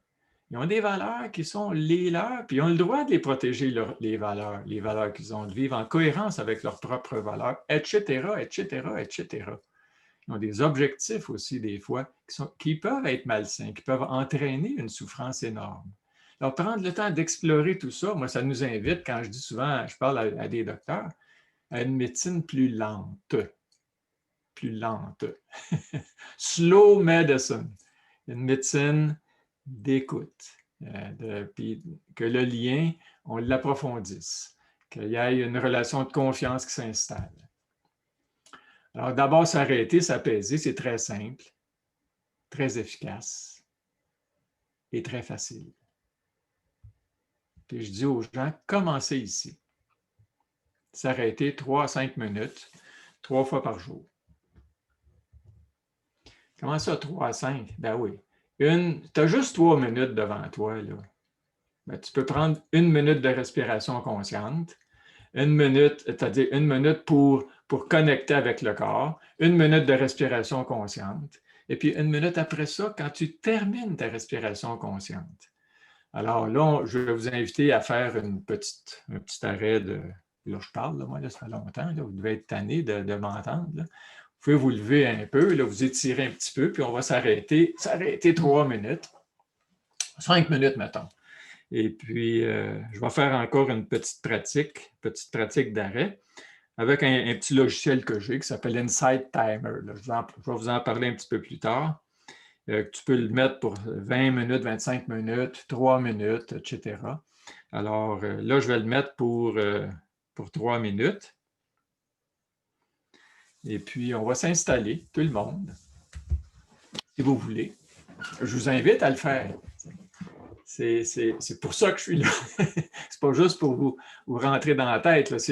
C'est pour aussi avoir une petite pratique. Avoir comme tu peux parler toute la journée de l'orange. C'est quoi une orange? Ça goûte quoi? Ah, c'est acidulé. Non, il faut que tu croques dedans pour savoir ce que ça goûte. C'est la même chose pour la pratique. On peut en parler des mois et des livres qui ont été écrits là-dessus. Vous pouvez passer le reste de votre vie à lire les livres. C'est pas ça la pratique. La pratique, c'est le vivre. Alors, c'est ça l'invitation. Donc, on va s'installer confortablement, si vous voulez bien. Le dos droit. Droit, mais sans raideur. La tête bien alignée, les paupières délicatement fermées. Si vous êtes à l'aise, si vous êtes plus à l'aise, les garder entrouverts, c'est correct aussi. Le front lisse, dégagé. Et j'invite toujours les gens à déposer un demi-sourire sur les lèvres pour nous rappeler que nos pratiques d'arrêt sont des pratiques de paix. On n'est pas en guerre contre aucun aspect de soi. C'est un cadeau qu'on s'offre, le cadeau de l'espace. On est invité à déposer le fardeau, les rôles, l'agenda, tout ce qui nous habite, tout ce qui nous agite. Déposer tout ça derrière soi.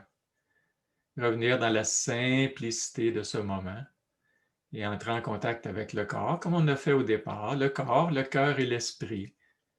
Une présence à ce qui est là, en nous, à cet instant. On commence toujours par le corps.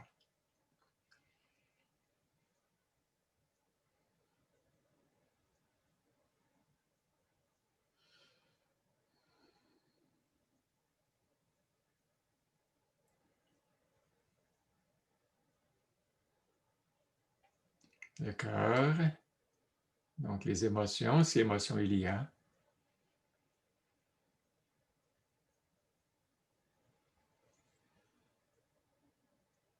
Et les pensées.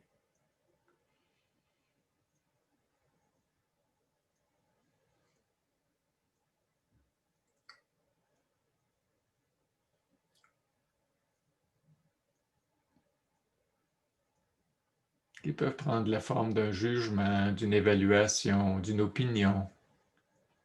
Il faut simplement laisser les pensées traverser l'esprit et être simplement présent au fait que ça pense.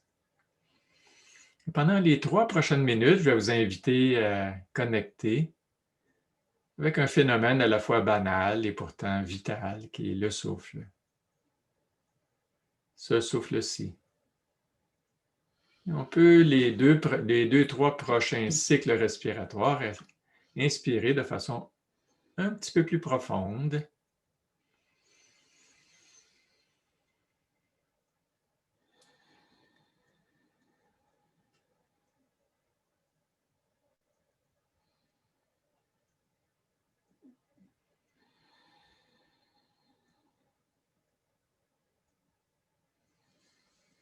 Et par la suite, s'abandonner complètement au corps, laisser le corps respirer à son propre rythme et se contenter, pendant qu'on inspire, de dire les paroles suivantes. J'inspire 1. Expire 1. Inspire 2. Expire 2. Alors, on va jusqu'à 3 et on répète la séquence inlassablement pendant 3 petites minutes. Et bien sûr, l'esprit étant ce qu'il est, va quitter le souffle. On ne s'en formalise pas, on ne s'en inquiète pas. Dès qu'on réalise, qu'on reconnaît qu'on n'est plus tout à fait dans le souffle, on arrête le cours des pensées. Et gentiment, fermement, on ramène notre attention dans ce souffle-ci et on reprend le décompte. Alors, je vais activer la minuterie et à chaque minute, on va entendre une petite clochette. Et ça sera le temps pour nous de vérifier, mais où se trouve mon esprit à cet instant? C'est pas dans le souffle? Pas grave. On ramène ça au souffle et on reprend le décompte. On commence.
Quand s'achève notre pratique, on ne se précipite jamais. On garde les yeux fermés, on reprend contact avec la totalité de ce qui nous habite, un peu comme au départ. Le corps, le cœur et l'esprit. Notez ce qui est présent 3 minutes plus tard. Ces différences il y a, et on ne fait pas ça dans un but d'évaluer, de comparer notre expérience avec un idéal ou une expérience passée. Simplement percevoir clairement.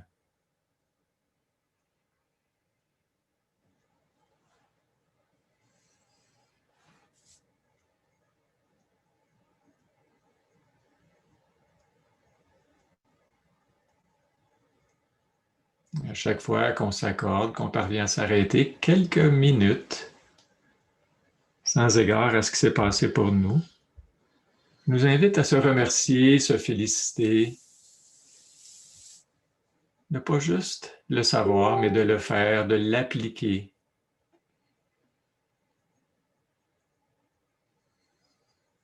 Et que c'est un cadeau qu'on se fait et c'est un cadeau qu'on va faire aussi à toutes celles, tous ceux qu'on va rencontrer au quotidien.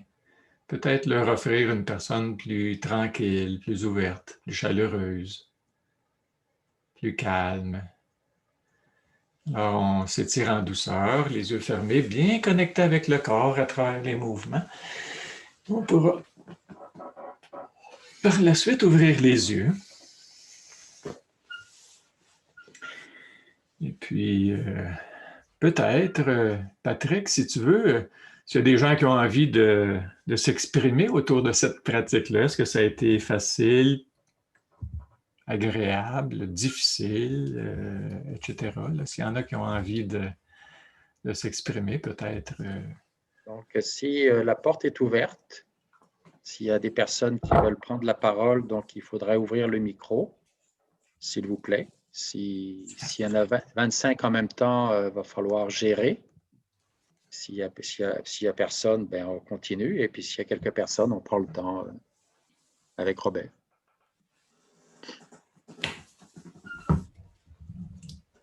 Bon, il y a un merci sur le chat. Il semblerait que tu les as tous éveillés ou assommés, un des deux, je ne sais pas. Donc, bon, écoutez, il n'y a pas de... Il ne semble pas y avoir de... Ah oui, OK, vas-y, on entend. Oui. Dans le fond, je trouve ça intéressant de pouvoir se recentrer sur soi-même en même temps. Donc, prendre le temps, justement, c'est des choses qu'on ne fait pas toujours. Et surtout en temps de COVID, on dirait qu'on a moins le temps d'arrêter. Et là, ça permet justement de s'arrêter complètement. Parce que nous, en arts martiaux, on faisait ça une fois ou deux par cours. Donc, c'est quelque chose qui est standard pour les judokas, mais dans la vie courante, c'est vrai qu'on s'oublie, effectivement. Non, merci. Tu as été démasqué, Martin, là. Merci, je t'ai reconnu. C'est bon. Donc, dans les commentaires, il y a merci, c'est bon, très intéressant, merci. Un grand merci de m'avoir permis de me connecter avec vous. C'est un lien magnifique que je mets déjà en pratique. Toujours des petites pensées par-ci, par-là. Une belle rencontre avec soi. Voilà. Donc, il semblerait que ça peut continuer. Robert, là, si tu as... Chantal Leroy qui a une main levée, je pense. Ah, OK. Je n'ai pas vu, là. Oui, en fait, est-ce que vous m'entendez? Oui, très bien. Je voulais simplement dire que j'ai apprécié l'exercice, puis ça a été facilitant avec le petit son de clochette pour nous. Ben, moi, ça m'a permis vraiment de m'arrêter, puis dire « Ah, où j'en suis, là, j'ai vraiment apprécié, j'ai vraiment expérimenté ça de façon assez agréable même. Donc, plutôt que d'avoir une voix qui nous guide, là, on a vraiment le calme, le silence, mais juste ce petit rappel-là avec la cloche, puis avec le compte, la respiration, moi, j'ai vraiment, vraiment apprécié. Donc, merci. Ça a été très simple, très accessible, puis très agréable. Merci. Merci. Oui, on commence comme ça, puis il y a des gens qui s'arrêtent à ça. C'est tout. J'avais à un moment donné donné une journée à des collègues, parmi lesquels il y avait une gynécologue dans le bout de Trois-Rivières, et puis je l'ai revue 2 ans plus tard, elle a dit « Écoute, 5 minutes pour moi, c'est ben trop long, ça n'a pas de bon sens. Pas capable. » Elle dit « Je fais 1 minute entre 2 chirurgies. » Et dit « J'ai vraiment appliqué ça régulièrement et ça a changé ma vie. » Ah, tu sais, des fois, on a l'impression qu'il faut en faire beaucoup. Je dis, il faut faire régulièrement. Il y a quelque chose qui va se manifester. Puis moi, je pense qu'un jour, elle va arriver, elle va intensifier sa pratique, elle va aller plus loin. Pour le moment, c'est ce qui est possible pour elle et elle le fait. Et ce qu'il faut faire, ce n'est pas ce qu'on devrait faire, mais ce qu'on parvient à faire puis à intégrer au quotidien. Ça, Et c'est pour ça que je vais vous parler d'autres façons d'arriver à appliquer, à s'engager dans une pratique qui est très simple, qui ne demande pas énormément de temps. Ce que j'appelle petit effort, gros résultat. C'est ça que je veux. Souvent, on fait des gros efforts pour des petits résultats ou pas des résultats du tout. Là, on fait un petit effort, puis on va être le premier bénéficiaire de ça. Mais on ne sera pas le seul à en profiter. Nos enfants, ils vont en profiter. Tous ceux qu'on va rencontrer vont en profiter. Tu sais, des fois, j'étais avec mes 4 enfants, là, tu sais, je levais le ton, ça m'arrivait. Les enfants, papa, as-tu médité aujourd'hui? Il y avait un côté un peu manipulateur des fois là-dedans, là. Mais c'est vrai, des fois, ils étaient capables eux-mêmes de réaliser que papa, les enfants n'étaient pas nécessairement plus irritants, mais papa était plus irritable. Et il savait, il sentait. Alors, c'est vraiment un cadeau à faire, à se faire, mais à faire aussi autour de soi. J'ai une question, mais que je vais garder pour la période de questions. C'est juste qu'on garde tous les deux ça en mémoire. Parler de la partie submergée du iceberg. Donc, éventuellement, la personne qui a fait ce commentaire-là, si vous pouvez nous revenir dans la période de questions. Comme ça, toi, tu vas pouvoir avancer ton exposé. C'est beau? J'ai une question. Alors, Ben, j'ai pas de question, j'ai un commentaire. oui. Oui. Oui. Ben, je voulais appuyer les dires que vous veniez de dire. C'est vrai que c'est un cadeau à se faire. Moi, la méditation, c'est ce qui a sauvé ma vie. Ouais. Grâce à la méditation, il y a 5 ans, je me suis abstenue de prendre des médicaments. Puis, j'ai pris le chemin le moins fréquenté, mais le plus dur. Mais aujourd'hui, je suis fière de moi. Je me suis sortie d'un burn-out sans médicaments, puis je suis vraiment fière. Puis, je conseille la méditation à tout le monde. Ouais. Merci, Sophie. Voilà. C'est très précieux ce que vous dites. Puis moi, je pense que souvent, nous, les médecins, on apprend des choses à la faculté. Mais moi, comme médecin, mes plus grands enseignants, ça a été mes patients. C'est les patients, des fois, c'est eux autres qui éveillent le docteur aux bonnes pratiques, à ce qui va faire vraiment une différence, ce qui va réduire à minima les dommages collatéraux ou les effets secondaires. Ça, il n'y a pas d'effet secondaire à ça. Tu ne risques pas de devenir accro, ça ne coûte rien. Un coup que tu as appris à faire ça, là, écoute, il y a tout un monde qui s'éveille. C'est la même vie, mais ce n'est pas la même façon de la vivre et de la rencontrer. Et c'est extraordinaire. Alors, c'est simple aussi. Il n'y a rien de compliqué là-dedans. Je peux rajouter quelque chose à ce que vous dites. Un médecin pour lequel j'attendais mon tour pour un examen, il y a 3 ans, quand il est me chercher dans la salle, c'était une dame, un médecin. Puis maintenant, j'attends plus. Je suis tout le temps en méditation. Je prends le temps d'une ligne d'attente au magasin, au dépanneur, peu importe. Je suis tout le temps là à être là dans le moment présent. Puis quand je suis arrivée dans son bureau, elle m'a dit « Tu étais en train de méditer, hein? » Là, je suis partie à rire, j'étais un peu gênée. Puis en lui expliquant un peu, elle me dit « Je ne suis pas supposée de te dire ça, mais c'est la chose que je préconise le plus aux gens que personnellement elle connaissait, mais elle ne pouvait pas la recommander comme médication. » Oui, mais tu vois, merci. Hein, mais c'est intéressant aussi de voir la gêne qu'ont certains médecins vis-à-vis des approches novatrices. C'est comme si c'est pas, tu pourrais te faire pogner par le collège des médecins ou je sais quoi. C'est fou, hein, parce que actuellement, c'est tellement documenté. Là, le corpus scientifique est très puissant.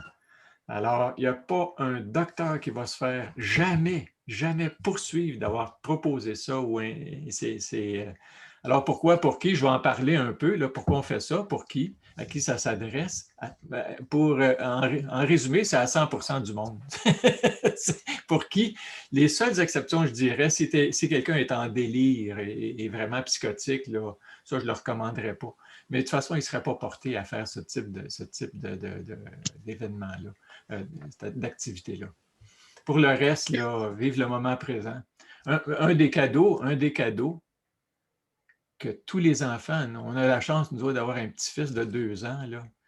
Puis à chaque fois qu'on le voit, moi, la COVID, j'y pense plus. Comprends-tu? C'est comme, je suis en état de grâce. Alors, vous pouvez regarder ce petit vidéo là, qui dure quelques secondes.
Je l'ai laissé jouer jusqu'au bout pour voir est-ce que j'ai été présent ou impatient. Et après, à 10 secondes, là, ton message est passé. Mais je l'ai laissé juste pour qu'on touche à ça. Est-ce que j'ai eu des petits moments d'impatience? Ah oui, passe à autre chose. Là. Être présent, puis apprécier chaque moment. L'émerveillement devant un enfant, pour moi, c'est quelque chose de fabuleux. Alors, pourquoi méditer? Ça, c'est Kabat-Zinn, c'est qui a publié ça dans l'American Journal of Psychiatry il y a plusieurs années. Quand ça a commencé à rentrer à l'université et puis dans le milieu médical, John, qui est un PhD en biologie moléculaire du MIT, a introduit ça à UMass Medical Center. Et puis, il a publié à un moment donné sur l'échelle d'anxiété de Beck, Aaron Beck, qui est un psychiatre, qui a fait une échelle d'anxiété. Quand tu es à 0 anxiété, d'habitude, c'est parce que tu es mort. Alors, on ne cherche pas à arriver à 0. Là. Vivre, c'est quelque chose qui vient avec un fardeau de tension. On est toujours un petit peu sous tension, sans devenir en état panique. Quand tu montes là, dans l'échelle, les signaux, on voit les gens ici avant l'atelier. Alors, l'atelier, dans son cas, c'est 8 semaines. Les gens s'engagent à faire 45 minutes de méditation par jour. C'est un gros engagement. La marche est haute. Mais il y a des gens qui ont cette motivation-là. Quand tu as tout essayé, tu as un dossier qui est ça d'épelle à l'hôpital, puis il n'y a rien qui marche. Des fois, les gens, en désespoir de cause, vont aller... Alors, les docteurs disaient, on a un stress reduction clinic. Ils ne disaient pas meditation practice. Ils disaient stress reduction, un atelier de réduction du stress. J'ai besoin de ça. Tu sais, quand tu es malade, tu as besoin de ça. Alors, les gens venaient, on les voit ici, l'échelle d'anxiété. Les gens, quelques jours avant d'entrer dans le programme, parce qu'il leur dit, ça va être difficile. Attendez-vous pas à ce que ce soit facile. Les gens sont attendus, vas-tu être capable de faire ça? Les gens arrivent, puis l'échelle a été mesurée à chaque semaine. On voit ça baisser régulièrement. Et puis à la fin, il y a eu un petit... Tu sais, quand les gens quittent le groupe, la gang, tu sais, tu fais 8 semaines, tu es avec des gens, puis tu pratiques quelque chose, puis à un moment donné, tu perds ton groupe, il y a un petit sevrage, là, tu sais. Puis ça a été fait 20 semaines plus tard, puis il reste. Ça a été fait 3 ans plus tard, même résultat. Je me dis, mais c'est extraordinaire. Qu'est-ce que ça nous dit? Ça nous dit, tu deviens ce que tu pratiques. Pratique le calme, tu deviens calme. Arrose les graines de paix, tu deviens paisible. Ce qui pousse, c'est ce que tu arroses. Notre travail, c'est de faire un arrosage sélectif.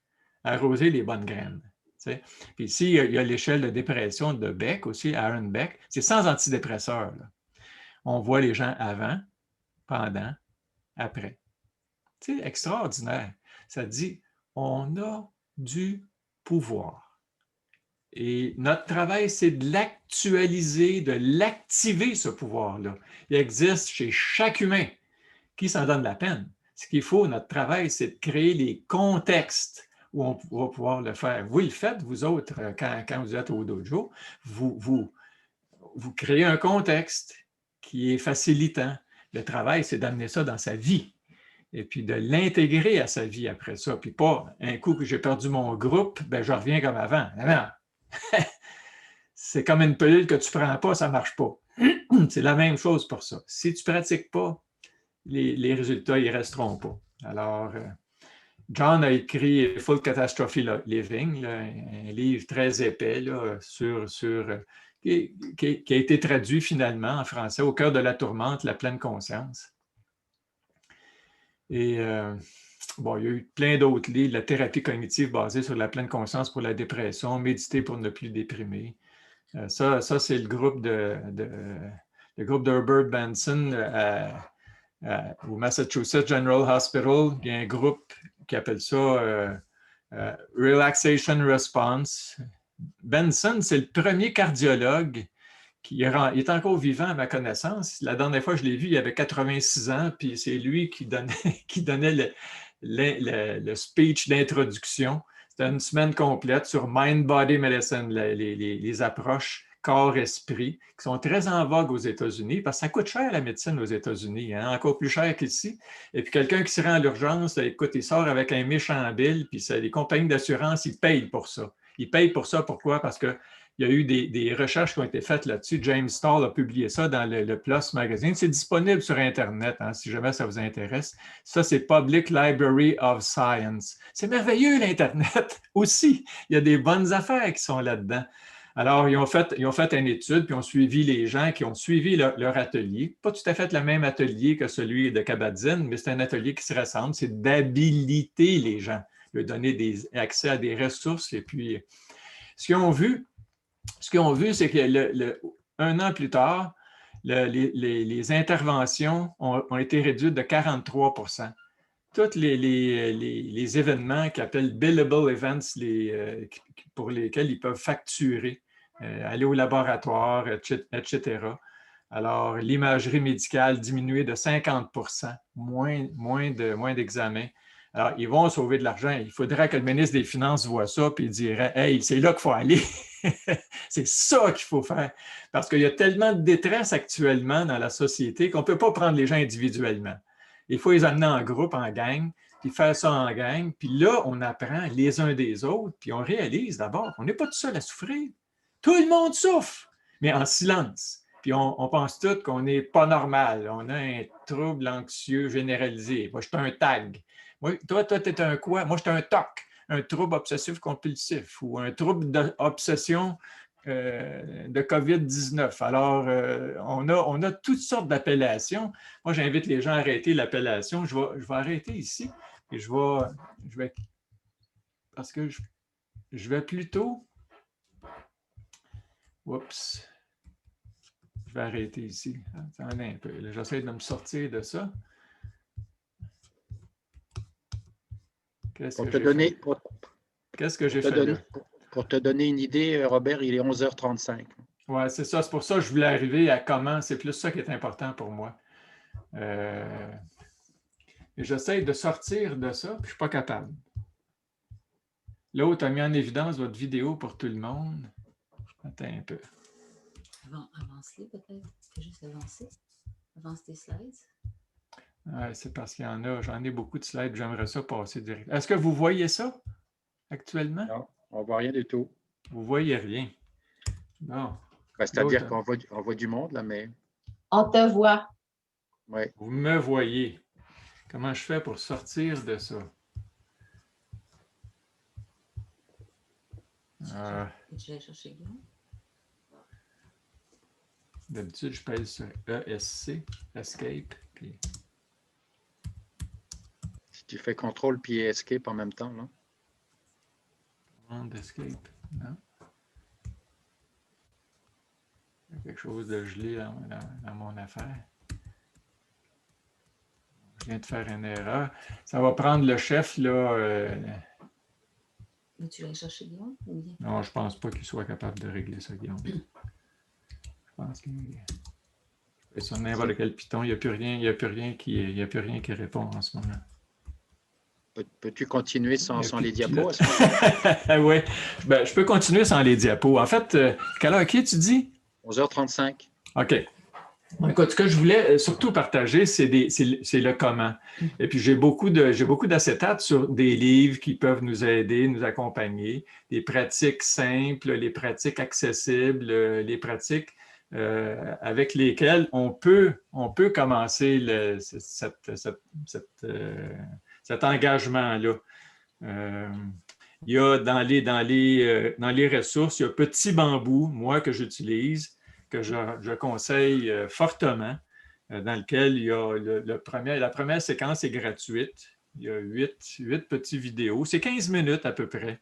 C'est vraiment bien fait. C'est intelligent. Si après ça, ça vous tente d'aller plus loin, ben vous pouvez vous abonner pour 1 an, pour 1 mois, 2 mois, etc. Et puis, pratiquer ça à la maison. C'est la pratique qui fait la différence. Le groupe, pour moi, je trouve ça tellement précieux, tellement essentiel, mais actuellement, on est privé de groupe. Tous les groupes sont interrompus. Moi, j'enseignais ça, des groupes au Centre Épique et dans un sous-sol d'église aussi, pour ceux qui étaient moins fortunés, qui ne pouvaient pas se payer l'atelier du Centre Épique. C'était le même atelier, mais que je donnais sur une quarantaine de semaines. Donc, plus approfondi aussi, où on abordait le thème des perceptions, les attitudes, qui sont des lieux de pouvoir extraordinaires aussi, que nous permet la pratique, la présence attentive, la pleine conscience aussi. Et puis, écoute, il y avait entre 60 et 100 personnes, parce que d'habitude, ces groupes-là, c'est 10-12 personnes. Mais dans le sol de l'Église, il y avait 60 à 100 personnes à chaque semaine qui venaient là. Puis le groupe, moi, je trouve qu'il y avait un temps où les gens partageaient entre eux les fruits de leurs efforts, de leur engagement. Et puis, écoute, j'ai reçu là, le nombre de lettres que j'ai reçues. J'ai jamais reçu, quand j'étais médecin, un docteur ordinaire là, en bureau, j'ai jamais reçu le dixième du centième des remerciements, de la gratitude que les gens ont eue. D'avoir accès à cette pratique-là et à ce contenu-là que je partageais chaque semaine. Alors, je peux peut-être arrêter ici, puis étant donné surtout que ça ne marche plus, là, mon affaire, et puis permettre aux gens d'interagir, de me poser des questions qui peuvent être personnelles, qui peuvent être professionnelles, peu importe, là, ou des commentaires autour de ce que je souhaitais partager. OK. Ce que je peux dire aussi par rapport à ce que je vois sur le chat, c'est peux-tu nous faire parvenir la liste? Est-ce que via Adama, est-ce que tu peux nous envoyer la liste des quelques suggestions que tu mentionnais? Oui, tout à fait. Petit bambou, etc. Oui, j'ai tout ça sur les acétates. Alors, je peux faire parvenir ma conférence au complet, y compris ce que vous n'avez pas eu l'occasion de voir parce que le temps passe vite. Puis que, OK. Bon, ben voilà. Ensuite, il y avait une personne qui avait fait un commentaire. Je suis calme, de plus en plus calme. Je récite cela comme un mantra. Donc, ça avait été mis dans les commentaires. Oui. As-tu quelque chose à dire là-dessus? Sinon, je m'en vais ensuite pour… Oui, j'ai quelque chose à dire là-dessus. Dans les petites pratiques, il y a 3 à 5 minutes, là, ce qu'on a fait. Ça a pris plus que 3 à 5 minutes, évidemment, parce qu'il s'agissait de créer les conditions. Puis ces conditions-là, ils deviennent naturelles à un moment donné. La première minute, quand je fais des petites pratiques de 5 minutes, pour moi, la première minute est simplement connecter avec mon énergie.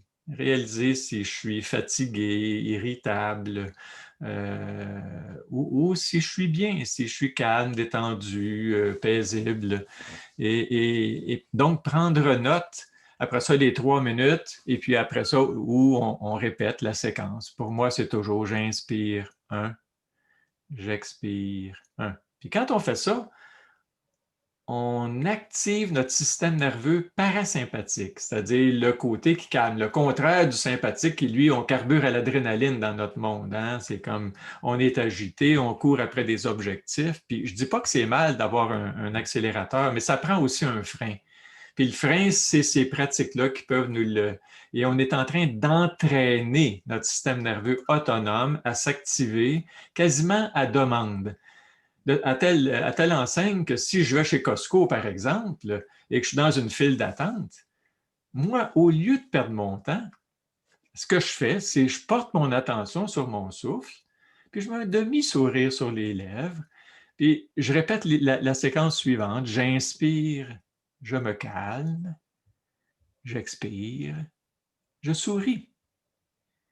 J'inspire, je me calme, j'expire, je souris. Alors, je fais ça 3 fois, tout simplement. Personne ne se rend compte de rien. Je ne fais pas une méditation profonde, mais je suis sur un feu rouge. C'est la même chose. Pourquoi pas profiter du feu rouge? À Montréal, on a des cônes jaunes-oranges partout. On est toujours dans, dans un bouchon de circulation. Pourquoi pas en profiter pour, plutôt que s'énerver à des choses qui nous échappent, dire « Ah, ça peut être un cadeau de la vie, ça aussi. Je peux profiter de cette situation-là pour m'arrêter. » Et puis, générer le calme, sourire, puis regarder la personne dans le char à côté, puis faire un beau sourire. Pourquoi pas? C'est ça, générer une culture qui va être bienveillante, chaleureuse, et ça dépend de soi, pas plus que ça. Puis il y a plein de pratiques dans des livres aussi, qui s'appellent des pratiques informelles.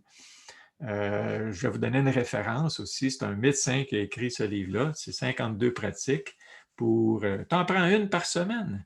Et puis, c'est des activités normales de la vie, comme laver ses mains, mais laver ses mains en étant complètement présent et absorbé par ce geste-là qu'on fait souvent de façon mécanique, sans y apporter une attention particulière. Remercier pour l'eau qu'on a à notre disposition. Remercier pour la température qu'on peut sélectionner sur l'eau, pour le savon qu'on a, pour le fait de tu sais, c'est pas compliqué. Tu apportes une totale attention à tout ce que tu fais. Puis ça, c'est pas si important que ça, mais c'est à tous ceux que tu rencontres aussi. C'est leur faire le cadeau d'une personne disponible, présente, qui ne fait pas semblant d'écouter, mais qui est totalement avec toi, qui ne disent pas en pensant à autre chose, en étant sur le pilote automatique. Alors, c'est commencer à apporter cette pratique-là dans sa vie quotidienne. Puis évidemment, il y a des pratiques, des gens qui vont intensifier leur pratique. Au début de ma pratique en particulier, je suis allé régulièrement dans des retraites de méditation où tu réalises que tu n'es pas le seul à pratiquer ça. Il y en a d'autres. Et puis, pour des raisons qui sont différentes des tiennes, mais qu'on porte tous une intention de mieux vivre, d'être un meilleur humain, en tout cas pour les autres, d'être quelqu'un qui est chaleureux, honnête, bienveillant, etc. On travaille sur soi pour embellir le monde. Ce n'est pas plus compliqué que ça. Il y avait tout à l'heure, là, j'ai mis entre parenthèses monsieur ou madame 14 502. Donc, ça, Ouais. c'est son nom d'agent secret. Ouais. Parler de la partie submergée du iceberg. Oui. Est-ce que c'est clair pour toi ou est-ce que la personne veut préciser si on peut préciser, c'est parce que quand on rencontre quelqu'un qui est fâché, mettons, c'est facile de dire « Hey, va dans ta chambre, là. » Puis quand tu seras d'humeur à parler, tu parleras. Puis souvent, la personne, on ne sait pas qu'est-ce qu'il y a.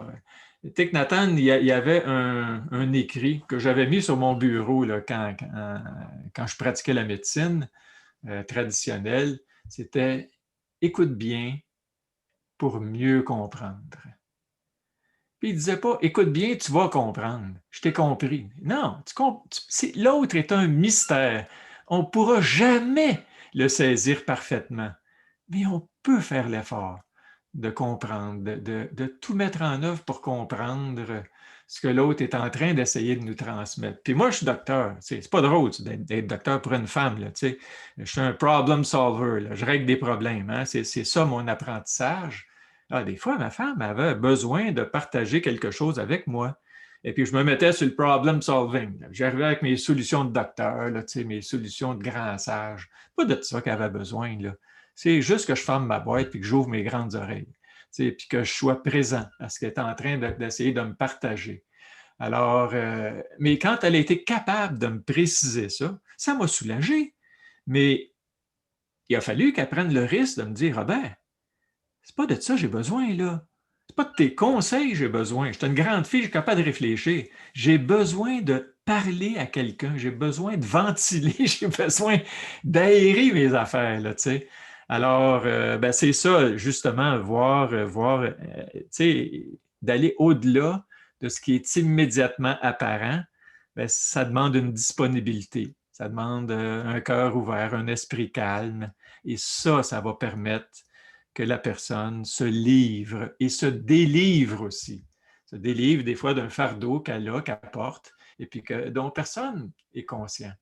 Alors, c'est vraiment faire des cadeaux inestimables à nos enfants, à nos amis, à nos patients si on est médecin ou si on est intervenant social. Alors, mais les livres, comme vous disiez, je vais vous en suggérer un certain nombre. Et puis, dans les pratiques, pour voir un petit peu au-delà de ce qu'il y a d'immédiat, d'actuellement ou d'un peu inaccessible, ben, il y a la pratique d'arrêt, il y a la pratique du silence, il y a la pratique de l'observation, la lenteur, commencer à être un petit peu plus lent.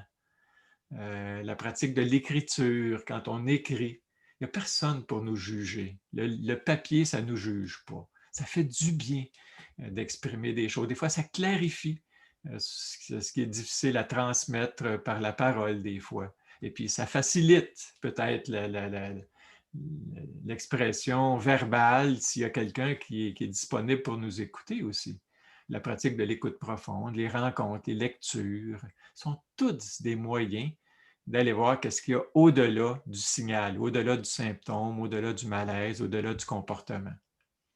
Il y avait Oui, enfin, la personne pourra revenir sur le chat là, si elle me dit, écoute, Robert Béliveau, tu n'as rien compris à ma question. Là, je repose ma question. Donc, enfin, il y avait une remarque sur la marche méditative aussi, dans un des cours qu'une personne avait suivi avec toi. Ensuite, il y a une question, tout de suite, je te l'ai dit, comme ça, tu peux enchaîner. L'auteur des 52 méditations. C'est Jeanne Chosenbase, mais je vais vous transmettre ça. Là. Je vais transmettre ça et puis vous pourrez y avoir accès. C'est beau. Ensuite, la marche méditative, il y avait un commentaire là-dessus. As-tu le goût de dire quelque chose là-dessus? Bien sûr, la marche méditative, tu vois, la méditation, on peut apporter ça à toutes les activités. Il y a des méditations assises, il y a des méditations à travers le mouvement, le tai chi, le qigong, il y a plein d'exercices qui existent. Le yoga, évidemment, qui est une méditation à travers les mouvements, les limitations du corps aussi. Et puis la marche méditative. La marche méditative, il n'y a rien de plus simple que ça. C'est marcher pour marcher. Marcher sans objectif d'atteindre un but, d'aller du point A au point B le plus vite possible, puis rien voir en cours de route. L'objectif, c'est de voir ce qu'on rencontre, c'est de s'émerveiller, c'est de ralentir, c'est des fois de s'accorder des moments de silence. Ma femme et moi, ma femme, elle a la parole facile. Alors, puis j'en suis très heureux, là, je ne me plains pas de ça, au contraire.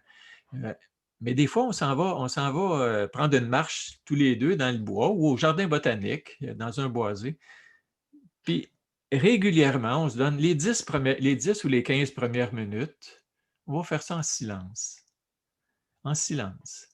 Parce que souvent, quand on parle, c'est de choses qui nous tracassent, puis ci, puis ça. Puis on est là, dans un milieu de beauté, dans un lieu de beauté, puis on est dans notre tête. Alors, ça prend vraiment une intention claire d'abord ralentir le tempo et puis observer les merveilles qui sont autour de nous. Les arbres qui vont fleurir, les bourgeons qui apparaissent, les oiseaux qu'on voit à travers les branches parce qu'il n'y a pas beaucoup de feuillage. Il y a des cardinaux ici, là, près de chez moi. C'est une merveille de voir ça. Alors, c'est s'accorder un temps où on n'est pas dans notre tête, dans nos projets. On marche pour le bonheur de marcher, simplement. On s'arrête. Moi, je m'arrête. Je prends un arbre dans mes bras. J'ai l'air cave, mais c'est pas grave. Je suis heureux. Et puis, l'opinion des gens, il faut que j'apprenne à m'en foutre. Et puis, je dis souvent, au jardin botanique, c'est là que j'ai eu les moments où je me suis dit, Robert, je me rappelle d'un moment, j'étais sur le bord de l'étang. Des petits canards circulaient. J'avais un livre emprunté à la bibliothèque dans une chaise à Dirondac. Puis je me disais, « Hey Robert, t'es parfaitement heureux. Combien ça te coûte? Rien. J'avais ma carte des Amis du Jardin botanique, je paye une fois par année. Puis je peux y aller quand je veux, comme je veux. J'ai les meilleurs jardiniers à ma disposition. C'est alors que le monde vont s'agiter dans les centres d'achat. Je me dis, quel changé de pouvoir savourer cet instant. Puis ces moments de libération-là, ça nous dit, pas besoin de travailler comme un cave, là, puis de travailler à accumuler de l'argent pour mes vieux jours. Là, je peux en mettre un peu de côté, mais ça ne devient plus une obsession parce que le bonheur est gratos. C'est une disposition d'esprit, générer le calme, la présence. Et ce cadeau-là qu'on se fait, le cadeau de la présence attentive ou de la pleine conscience, écoute bien, si tu pratiques ça, c'est une pratique de gratitude constante. De gratitude envers ma femme, mes enfants, la vie, bon, même les circonstances qu'on vit actuellement, qui sont difficiles, bien, ça met à jour. Moi, ça me permet de découvrir des gens que je ne connaissais pas. Louis Fouché, le docteur Louis Fouché, que j'adore. Patrick Vézin, que je ne connaissais pas, que j'ai appris à rencontrer, que j'ai rencontré grâce à la COVID, dans le fond, là. Alors, il y a des gens que ça m'a éloigné de certaines personnes, c'est vrai, mais il y a des gens que ça m'a rapproché. Alors, belle pratique. C'est un beau cadeau à vous faire. C'est le plus beau cadeau que j'ai eu. Faites-vous ce cadeau-là. J'ai une question. Est-ce que tu donnes un groupe de pratiquants en ligne à défaut de se rassembler? Ça, c'est la question. Ou peut-être le souhait, entre guillemets. Oui, écoute, j'y pense. Là. Je commence à apprendre à fonctionner sur Zoom. Je suis un peu vieux pour me mettre là-dessus, mais en même temps, s'il y a un besoin, puis un désir, puis les gens apprécieraient. J'ai co-animé avec Sophie Maffolini il y a quelques mois un atelier de 8 semaines. Pour moi, c'est vraiment pas compliqué. Ce n'est pas une affaire difficile à mettre sur pied. S'il y a des gens qui sont intéressés, éventuellement, je vais ouvrir ça. Là. Puis, j'ai décidé aussi de faire je suis à la retraite. C'est parce que j'ai la chance je vis une vie assez sobre, assez simple. Il y a des enfants qui me coûtent encore de l'argent parce que, bon, mais l'argent, je ne cours plus après ça. Alors, j'ai décidé pendant ma retraite, en tout cas pour le moment, que les activités que je faisais ça bénévolement. Je faisais ça pour faire une différence dans la vie des gens. Puis dans un moment où il y a énormément de souffrance autour de nous autres. Alors, si on peut soulager un peu, je pense que ça fait du bien à celui qui soulage, ça fait du bien aussi à celui qui est soulagé, parce qu'on nous invite à se méfier les uns des autres. Puis moi, je pense qu'il faut retrouver la confiance, retrouver la générosité, la bienveillance les uns envers les autres, la compassion. Alors, bon, j'essaie de manifester ça dans ma vie aussi. J'y réfléchis, mais s'il y a une demande, je vais essayer d'y répondre correctement. D'accord. Ensuite, allez voir sur le chat, il y a une référence également d'un livre, Nadine Bachand, Méditer la Terre vue de l'intérieur, un lien entre l'écosystème extérieur et l'écosystème intérieur, c'est sur le chat. Ensuite, Insight Timer de tantôt, on trouve ça sur Google, j'imagine, non? Oui. Ben, sur iPhone, Google, iPad, vous avez ça sur tous ces... Il y a aussi une chose, tu vois, je l'ai devant moi, vous ne la voyez pas, la slide, là, mais une des choses que nous invite à faire Thich Nhat Hanh, c'est lorsque vous vous réveillez le matin, vous pouvez choisir comment vous voulez commencer la journée. Ma recommandation, c'est de commencer par un sourire. Pourquoi sourire? Parce que vous êtes vivant et que vous avez 24 heures toutes nouvelles devant vous. Le jour nouveau est un cadeau de la vie pour vous. Célébrez-le et faites le vœu de le vivre pleinement. Faites le vœu de ne pas le gaspiller. Alors moi, je dis une belle vie, c'est des belles journées. Un autre endroit aussi, une autre suggestion que je peux vous faire quand je parlais des 3 cycles respiratoires lents, là, j'inspire, je me calme, j'expire, je souris. On a l'habitude, quand on a 2 minutes, 1 minute de disponible, de libre, de sauter sur son cellulaire, puis de regarder les nouvelles, de regarder ci, de regarder ça. Ben, je dis, quand vous avez cette impulsion-là de sortir votre cellulaire, c'est pas mal de sortir son cellulaire, mais pourquoi, avant de le sortir mécaniquement, on ne ferait pas l'effort juste de se donner 3 cycles respiratoires lents? Et puis, vous verrez si c'est juste une impulsion pour tromper l'ennui, pour remplir le vide, pour se stimuler alors qu'on est déjà hyper stimulé. On a peut-être plus besoin de calme que de stimulation toxique, ce que nous envoient souvent les nouvelles, puis cyberpresse, puis la presse, c'est-à-dire, etc., etc. Alors, ça peut être une belle pratique aussi. Avant de sortir son cellulaire de sa poche, de faire cet exercice-là, de prendre 3 cycles, juste 3 cycles respiratoires. Après ça, on décide de donner cours ou non, je résiste. Et puis, je veux juste être présent à ce qu'il y a en moi et autour de moi. Ça suffit. Alors, ça peut être un autre exercice qui peut être intéressant aussi à faire. Merci. Ensuite, je vais terminer parce qu'il est moins 57. Évidemment, sur le chat, si tu veux rester quelques minutes après, tu verras, il y a plein de merci Robert. Ce serait génial d'avoir un groupe avec toi. Enfin, il y a plein de remerciements. Tu pourras prendre le temps de les regarder. Il y a eu une mention de la marche afghane, donc vous pouvez trouver cette information-là sur Internet sur comment ça fonctionne. Et il y avait une dernière question. Après, si éventuellement il y a une question super importante pour vous, puis vous dites « Ah, maudite marde en bon français, j'ai oublié de poser la question. » Ben, envoyez-moi un message privé sur Messenger. Ouais. Puis j'enverrai à Robert ensuite en message privé. Il y avait une dernière question. Enfin, parlez-nous de l'effet placebo. As-tu quelque chose à nous dire là-dessus? Oui, ben, l'effet placebo, ça marche l'effet placebo. Hein.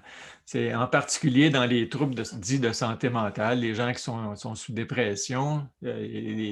Quand on fait des études placebo versus antidépresseurs, placebo, c'est à peu près aussi efficace. Dans à peu près 50% des études qui sont faites, ils ne sont pas nécessairement publiées, entendez-moi bien. Les études publiées, c'est les études qui montrent un bénéfice de l'antidépresseur versus le placebo. Les études il y a à peu près la moitié des études qui disent que le placebo est aussi efficace que les antidépresseurs. Ce que ça veut dire, c'est la confiance qu'on met dans une pilule. On pourrait la transporter, la confiance qu'on met dans soi. Et puis, ça prend des gens qui ont aussi cette confiance-là. Moi, j'ai confiance dans mes enfants. Puis j'ai un de mes enfants, il y a eu une période très difficile durant son adolescence, la fin de son adolescence. Et il avait été éjecté de sa classe en secondaire 5. Et il a passé quelques années dans le sous-sol. Je pense qu'il a fait une dépression assez sévère à ce moment-là. Mais il écoutait des YouTube. Après 2-3 ans, là, papa il a dit, bon, ben là, tu ne passeras pas ta vie dans le sous-sol à écouter des YouTube. J'ai dit, là, si tu fais rien de ta vie, moi, là, je te fous à la porte. Alors, j'ai été patient, mais je n'ai jamais perdu confiance en lui. Aujourd'hui, il est avocat. Là, je ne dis pas qu'il a réussi dans la vie, je dis juste qu'il a réussi à faire quelque chose aussi. Il s'est mobilisé un jour ou l'autre. Et puis, mais je n'ai jamais perdu confiance dans cet enfant-là. Je ne l'ai jamais traité de paresseux, je ne l'ai jamais accusé de quoi que ce soit. Quand on fait confiance, moi, il y a des patients, je leur fais confiance. Puis, quand tu fais confiance à quelqu'un, la plupart des gens, ils vont prendre confiance parce que tu leur fais le cadeau de la confiance aussi. Alors, elle vient beaucoup aussi du regard que des gens qu'on apprécie nous portent. Et s'il y a un médecin qui fait confiance dans la capacité de la personne de trouver des façons de résoudre les difficultés auxquelles ils sont confrontés, c'est très précieux. J'écoute souvent des trucs que met en ligne Lucie Mandeville. Lucie, elle a enseigné pendant 25 ans de temps la psychologie positive, qui s'intéresse donc aux façons de préserver notre capacité d'être heureux ou de nourrir les façons d'être heureux. Moi, je pense beaucoup en termes de santé positive. Elle parle en termes de psychologie positive. Mais t'écoutes, Lucie, ça ne se peut pas qu'elle t'aide pas. Tu comprends? Elle est fine, cette femme-là. Elle est fine, elle est présente, elle est souriante, elle est généreuse, elle est gentille. Tout ce qu'elle fait gratos, elle aussi. Tu vois, là, on va aller faire une petite marche le vendredi prochain, là, au Jardin botanique, ensemble, dans l'après-midi. Alors, s'il y a des gens que ça leur tente de se joindre à nous, ben écoutez, elle va probablement mettre ça sur son site, Lucie Mandeville. Là. Oui, elle l'a déjà mis. Elle l'a déjà mis. Bon, alors Oui. voilà, c'est fait. Oui. Alors, moi, je vais y aller, puis elle va être là aussi. Alors, voilà, s'il y a des gens qui s'attendent de se joindre à nous pour rencontrer du monde fin. C'est ça qu'on a besoin de rencontrer actuellement, je pense. Écoute, merci beaucoup, Robert. Petit ajout, Mohamed a mis mon courriel à Dama aussi, si vous avez une question importante que vous voulez que je transmette à Robert. Robert laisserai le dernier mot tantôt à Mohamed. C'est je pourrais dire, un énorme merci que je veux te partager. Merci pour ta simplicité, merci pour ta disponibilité, merci pour ton authenticité. De nous partager non pas simplement des expériences, des informations, mais que veut dire ton vécu à travers ton expérience d'humain du quotidien et non pas à partir de la personne qui connaît tout, qui sait tout, qui va vous dire qu'est-ce qu'il faut faire absolument. C'est très apprécié. Donc, un gros merci d'être venu une deuxième fois aussi partager de ton temps avec nous. Écoute, c'est moi qui vous remercie, qui remercie les participants, participantes aussi, consacrer 2 heures de son précieux temps.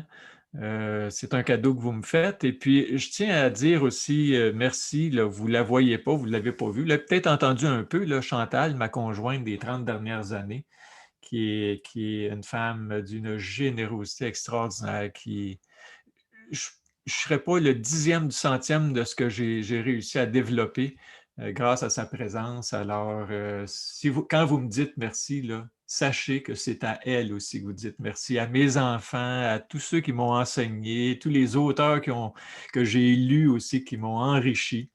Anthony de Mello, quand la conscience s'éveille. En tout cas, vous allez avoir ça, ces livres-là. C'est avoir des amis à sa disposition. Savoir lire, puis lire des gens qui ont développé une sagesse. En tout cas, moi, je trouve que c'est inestimable. Et puis, on est chanceux aujourd'hui d'avoir accès à ces sagesses. Alors, merci à tout le monde. Et puis, merci Patrick, merci Adama. Continuez à œuvrer dans le bon sens. Et puis, bon, si je peux encore être utile, vous me rappellerez, puis ça va me faire plaisir de m'immobiliser. C'est beau. Alors voilà. Une question rapide, Oui. après-midi 4. Donc, Mohamed, je vais te demander de conclure très rapidement pour respecter l'horaire qui a été dépassé un peu. Voyons, le titre de la chanson de tout à l'heure, avec l'auteur. C'est J'ai le goût. J'ai le goût et c'est. Attends un petit peu. Comment il s'appelle? En tout cas, je vais vous le laisser. OK, là. c'est beau. Ça marche. C'est beau. OK. C'est pas quelqu'un qui fait ça. C'est un travailleur social qui s'est recyclé chanteur parce qu'il trouvait que c'était plus utile de faire de la chanson que de faire son travail social. C'est une façon de faire un beau travail social que de faire chanter les gens, chanter avec les gens des chansons profondes qui nous parlent aussi de ce qui est possible. Alors voilà. Bon, finalement, Mohamed m'a fait un message en me disant tout a été dit. Voilà. Pas besoin de me passer la parole. C'est beau. Alors, écoutez, infiniment merci à Robert, à ta compagne, à tous tes enseignants, à tous tes enfants, enfin patients, etc. Merci à Mohamed, à Adama, évidemment. Merci aux participants aussi d'avoir été présents. Si vous n'étiez pas là, Robert aurait parlé tout seul. Il aurait pu le faire, mais c'est quand même moins intéressant. Voilà. Je vous souhaite un bon retour à la maison. Ça ne devrait pas vous prendre trop de temps. Et, le prochain rendez-vous, c'est dans un mois. Normalement, je m'étais fait un devoir d'avoir le nom de la personne un mois à l'avance. Pour l'instant, je ne l'ai pas encore, mais sachez que ça va aller à peu près dans un mois, qui sera notre prochain invité. Merci encore. Je pourrais éventuellement vous parler des 4 clés de l'équilibre. Je ne l'ai pas fait, là, mais je pourrais vous parler des 4 clés de l'équilibre, si jamais ça vous tente. Donc, ça veut dire que tu nous rouvres la porte pour pouvoir revenir, c'est ça? Oui, voilà. Bon, j'aime ça jaser. Tu viens de signer ton contrat, là. Après, je verrai avec Adama si c'est dans un mois ou si on te donne un break et puis que c'est dans 2 mois en tout cas. C'est noté, puis le contrat est signé. Merci, Robert. Au plaisir. Au revoir. Bonne fin de journée, bon samedi, joyeuse Pâques. Merci, Joyeux vous aussi. Bye tout le monde. Merci. Merci beaucoup. Au revoir. Merci, bonne journée. Merci tout le monde d'être présent. Au revoir. Au revoir. Bye bye.